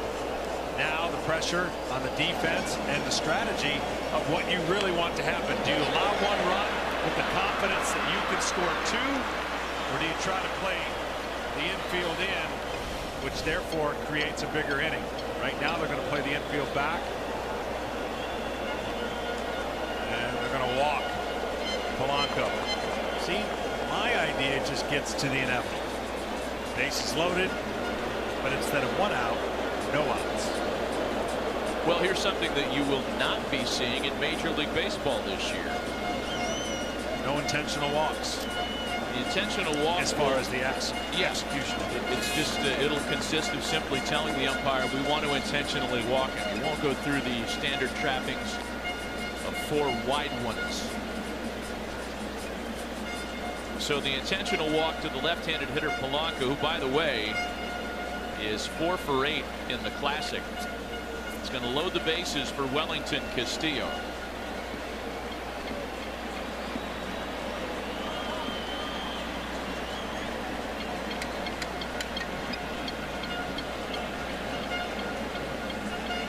By the way, in terms of the pitch count rules in the World Baseball Classic, those intentional walk pitches do not count toward the hard cap. So here's Castillo now, hitless so far in this one today. Yeah, they have the right man to double up for this dream little scenario to work out for Colombia and their hopes to move on. Somehow, some way, pitchers got to think about getting the ball down and somehow get a ground ball.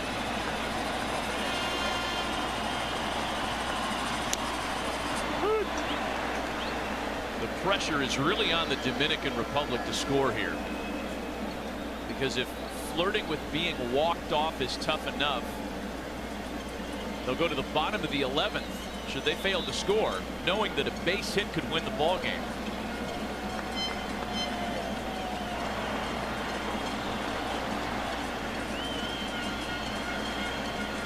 Jonathan Villar, the on-deck hitter, and if it should go any deeper, it's Gene Segura back at the top of the order.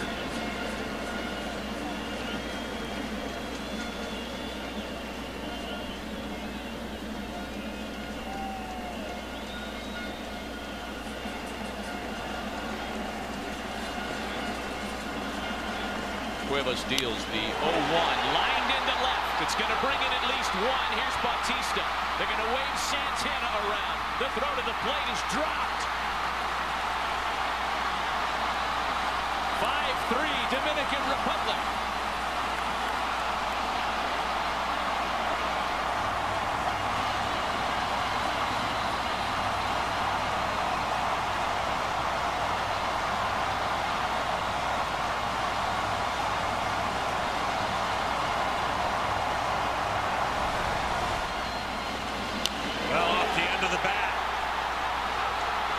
Just enough.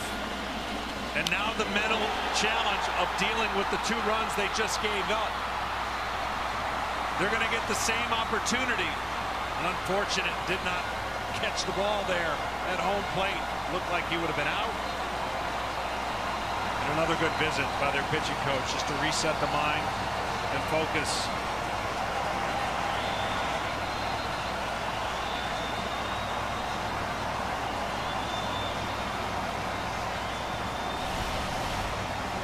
We've seen a lot of Walter Miranda coming out to try to coach up and calm down a young staff, and I think we could say this for each of the guys that have thrown for Colombia.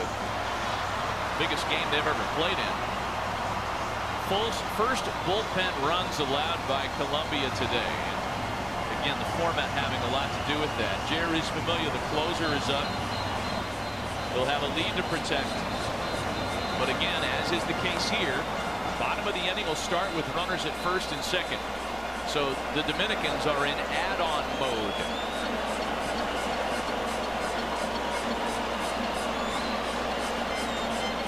Jonathan Villar now. 1 for 4 tonight.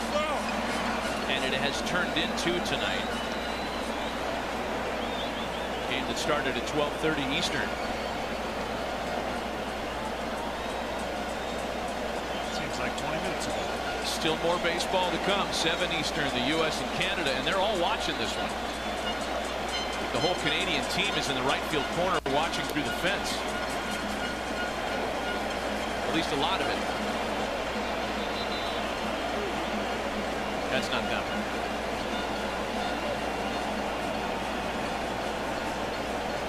Now maybe they've gone into the clubhouse. I can't find them now. They snuck out to take a look earlier.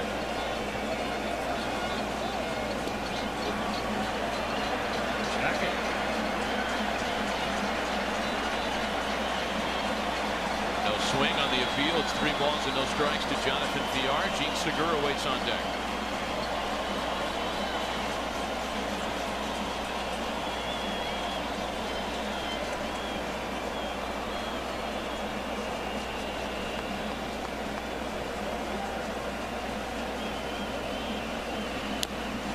If this ever did become part of baseball, I'd be intrigued to see who has the advantage, whether it's the top half or the bottom half. It's like college football and the overtime. You know defensively what you have to do when the other team has the ball, right? It changes your strategy. I wonder over time, would the team that push pressure on you in the bottom half have an advantage, or would the home team with the strategy of what they have to score have an advantage? Ball 4 to Villar. I'll tell you what I think about that. In football, you have a choice to either kick it. You're the first team that gets the ball. You have a choice.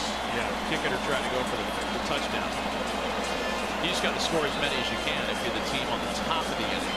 Yeah, but we've seen now twice in one day, the team at the top of the inning bunted to prepare to score, scored 2, and then in the bottom half, the bunt doesn't come into play. You're thinking about scoring more runs. So it'll be interesting to see if they get out of this what Colombia does. Probably won't bunt.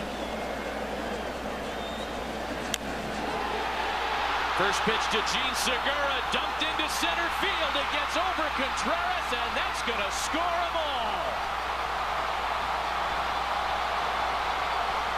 A 3-run double, and the Dominicans open up the biggest lead of the afternoon.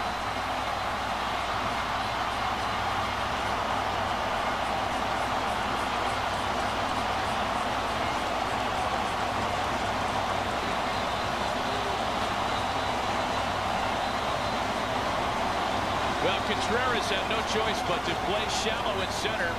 That ball got over him easily, and then it was off to the races.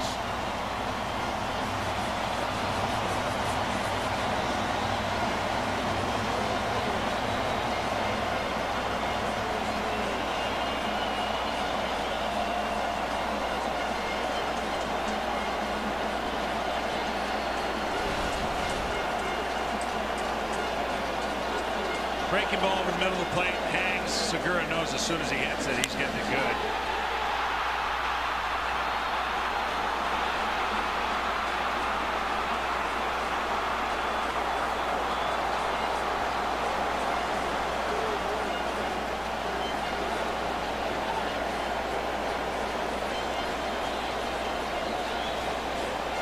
Well, Luis Ureta is going to go out and chat with Glenn Cuevas now. A 5-spot posted here in the top half of the 11th, and Colombia is going to make a move to the bullpen, it looks like.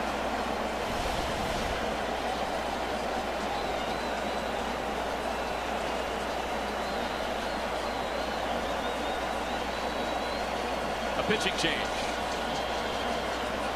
7th pitcher of the game on his way in for Colombia. We'll be right back. Bottom of the 4th, Carlos Correa got all of that, and he knows it. A 3-run homer gives Puerto Rico a 7-3 lead over Team Italy. Let's get you back out to Miami. All right, Heidi, thanks. Here in Miami, the scene is electric. 5 runs for Team Dominican Republic. Gene Segura's bases clearing 3-run double has made it an 8-3 ball game. Sugar Ray Maramon is the new pitcher on the mound for Colombia as Manny Machado bats with an 0-1 count.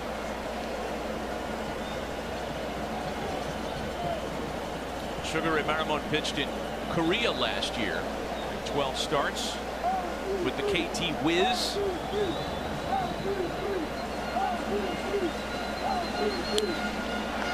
He's out in front of Manny Machado, 0-2.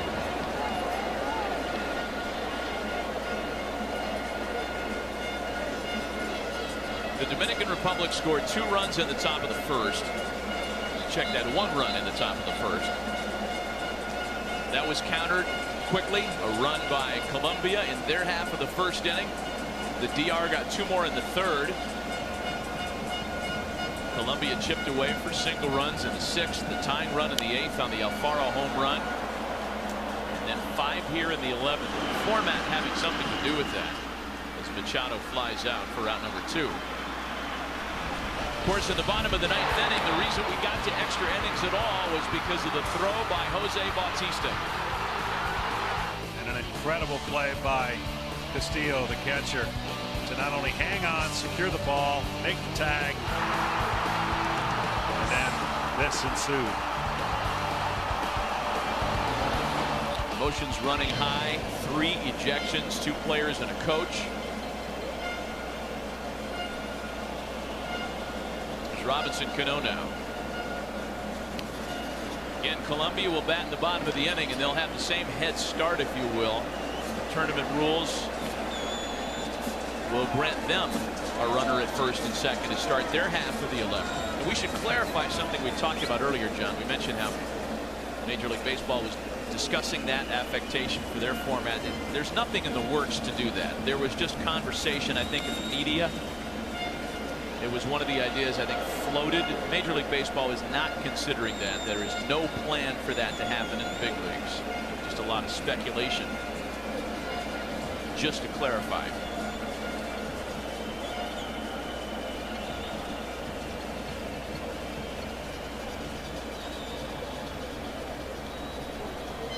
Two balls and no strikes to Robinson Cano. So for all the discussion we were having about the tiebreaker format, what happens if Colombia wins, now that the Dominican Republic has a 5-run lead, we can talk a little bit more about what happens if the DR wins this game tonight. They would advance to San Diego. Colombia would wait around to see what happens between the U.S. and Canada. If the U.S. wins, then there's no complicated math. It's the U.S. and Dominican that move on.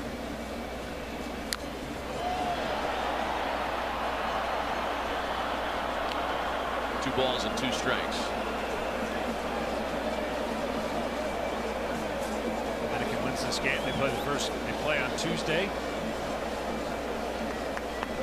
Day off tomorrow flying. Day off on Wednesday.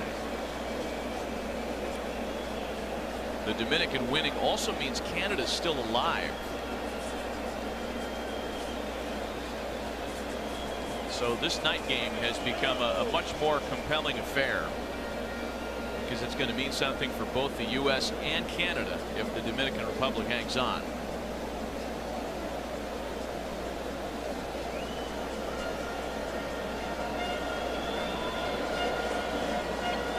2 balls and 2 strikes.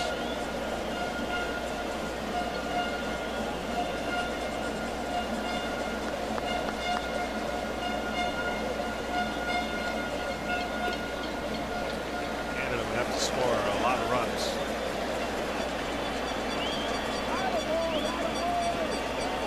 To have favor in the tiebreaker rules.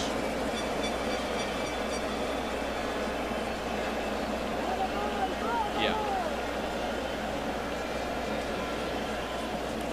Danny Duffy pitches for the Americans at 7 Eastern, and Ryan Dempster for Team Canada.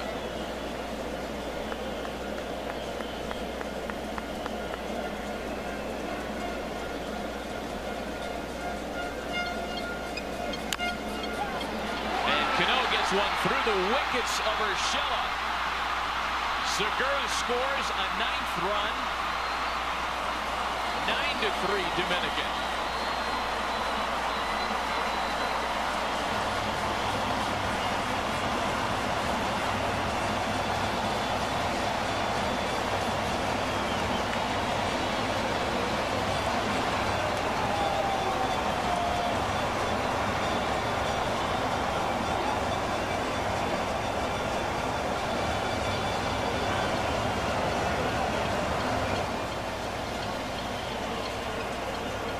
That's an error hung on Giovanni Urshela. No RBI on the play.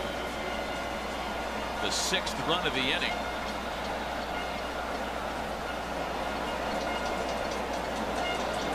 And now Jose Bautista, one of the Dominican heroes tonight. So we've set a couple of the what-if scenarios for you. If the Dominicans hang on and win, they go to San Diego. If the U.S. beats Canada tonight, they join them.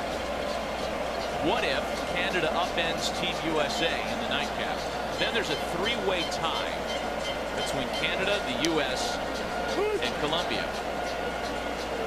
Of those 3 teams, the team that's allowed the most runs per inning is eliminated.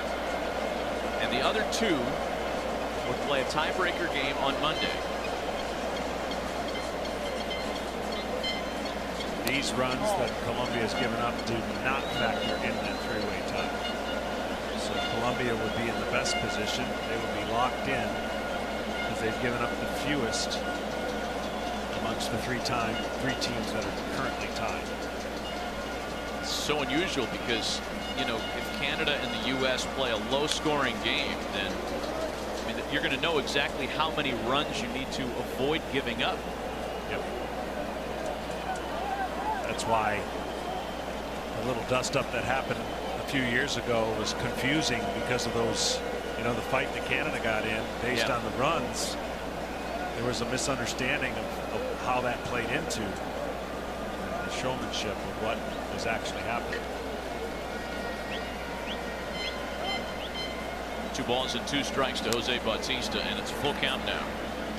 Marmot having a hard time here in extra innings.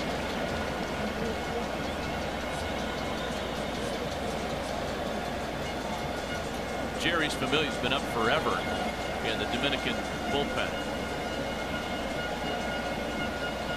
He closed out the comeback win over the U.S. yesterday. Here's the 3-2. And Bautista serves a base hit in the left.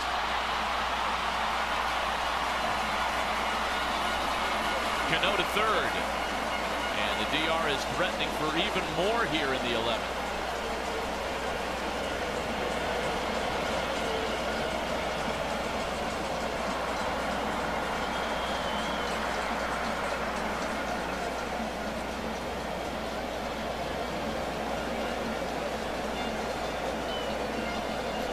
Colombia is going to make another change.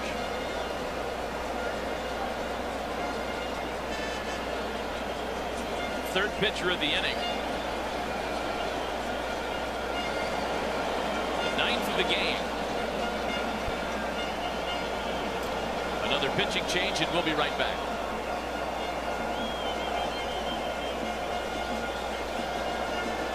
For young William Cuevas. He will yield to Greg Napo, the 8th pitcher used by Team Colombia.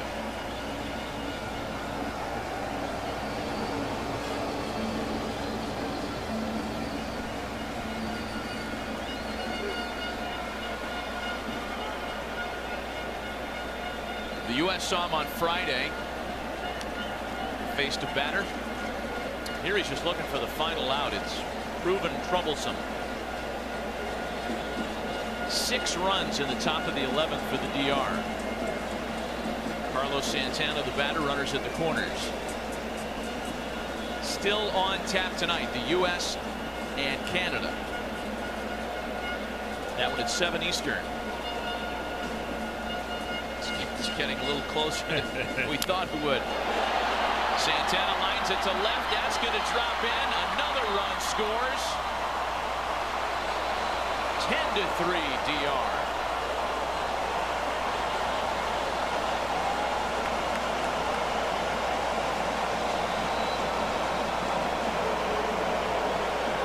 It doesn't feel like it for Colombia right now because, believe me, I mean, they were 90 feet away from winning this game outright.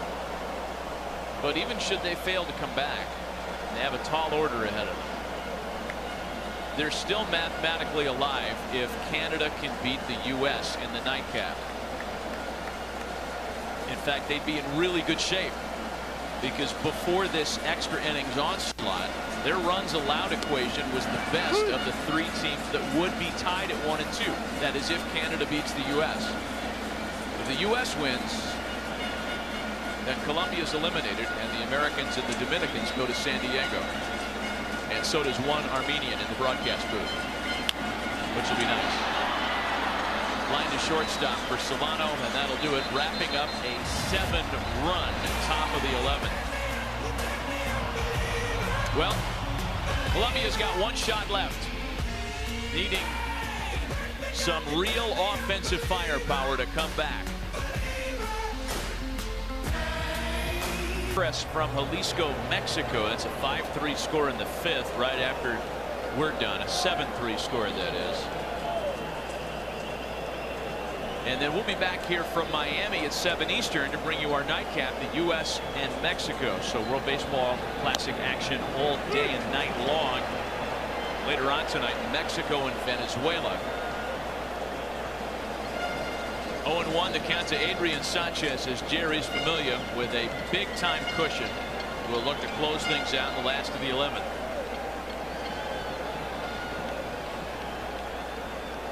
The doubleheader. It's just an impossible thing to try to guess how these games are going to go. We have turned into a long one here. And when we got here, we thought, wow, that's a lot of time between doubleheader games. But as it turns out, we've needed that cushion. There's Mauricio Ramos now, first and second with 1 gone. Well, Matt, you and I have done some epic games. 100 innings in the playoffs and stuff like that. This has got to be one of the longest WBC games that has been played, I would think. Well, we're getting on 5 hours. At 12:30 something, we'll be 5 hours old. 4:42 and counting. Were you told there was another game before you got here today? No. Neither was Cliff Floyd working the world telecast. No, I knew. I had completely prepared for it, but old Cliff did not get that memo.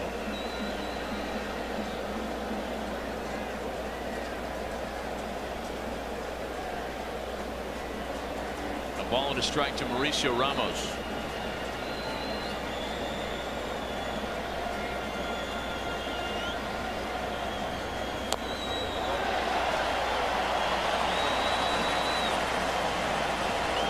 There's Cliffy, Uncle Cliffy on the left. Scott Braun handling play-by-play in the middle of the shot. Cliff right now is contemplating the fact that at the start of the year, the longest World Baseball Classic game ever was 4 hours and 37 minutes. As we mentioned, this one's already 4:42, so I think this has been the longest so far in the tournament. I don't know. You know, actually, South Korea and Israel played some really long ones last week. 2 gone here in the last of the 11th.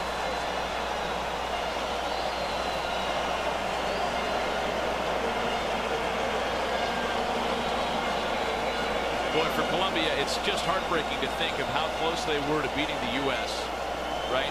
Yeah. And losing extra innings. How close they came to slaying the Giant here in this ballgame. Inches. Play at the plate. I mean, this is a team that was a couple of moments away from being 3-0. Instead, they're an out away, a throw away from dropping to 1-2 and really needing some help in the nightcap.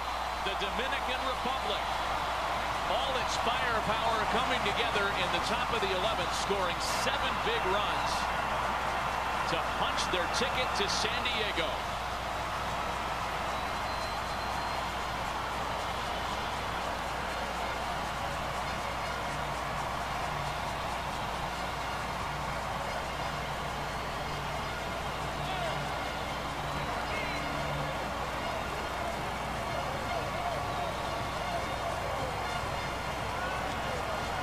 The second longest game in WBC history. Japan and the Netherlands went 2 minutes longer this morning. Man.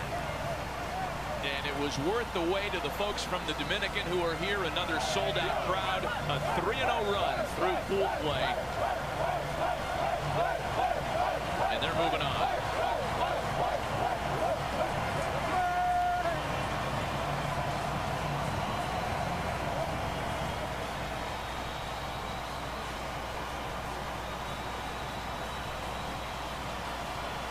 Time to award our Alfa Romeo Player of the Game, seeing his first WBC action ever starting today. One of the newest Seattle Mariners, Gene Segura, whose bases loaded triple in the top of the 11th, sealed the deal. Part of a 7-run outburst and a 10-3 Dominican win.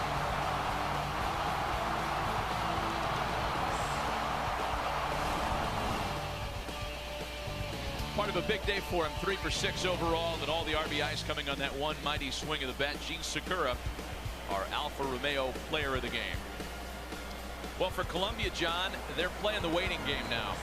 They are hoping beyond hope that Canada can upend the U.S. because if that happens, they're in really good shape on the tiebreaker math, having allowed the fewest runs to date prior to the extra innings onslaught today.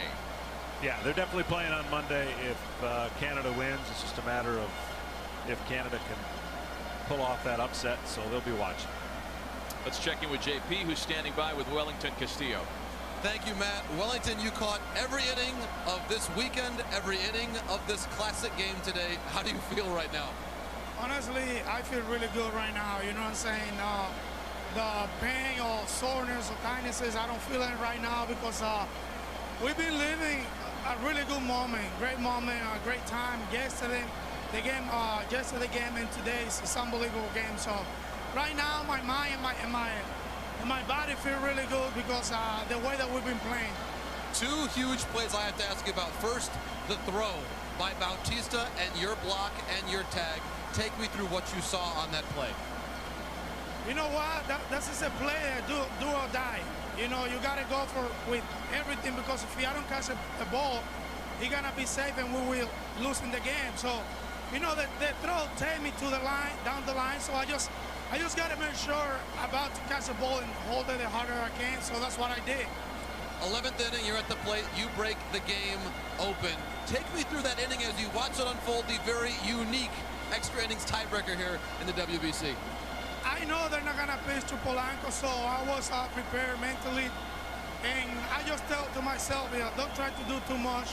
Just get a good pitch and just put the ball in play to the middle. So he gave me a pitch to hit, so I was lucky enough, and God helped me to put the ball in play and give my team a lead to win. Last one for you. As you get back into that clubhouse, how much respect did Team Colombia earn here this afternoon? A lot. You know, they played really well. That's just a team that play with hungry, with a heart. So you know they deserve a lot of respect for us and everybody. They've been playing really good. Gracias, Welly. Thank you so much. Thank you. Matt, back to you. JP, thanks. Yeah, it's really not much of a consolation for Colombia to hear that they played well, although they certainly appreciate the kind words. They were that close to going 3-0 in this thing, John, and winning the pool. They win this game in regulation, and they had chances to walk it off. They're pool champions. It's unbelievable to think that when we started this, everybody talked about was DR and US. I think coming away, regardless of what happens to Colombia, a lot of people are going to be talking about Colombia and what they did. I would agree. It's the Dominican Republic that wins it. They head to San Diego, and we'll be back here at 7 Eastern to figure out who joins them as the U.S. takes on Canada. For now, we're sending you to Jalisco, Mexico. Pool D action underway. We'll be back here at 7 Eastern.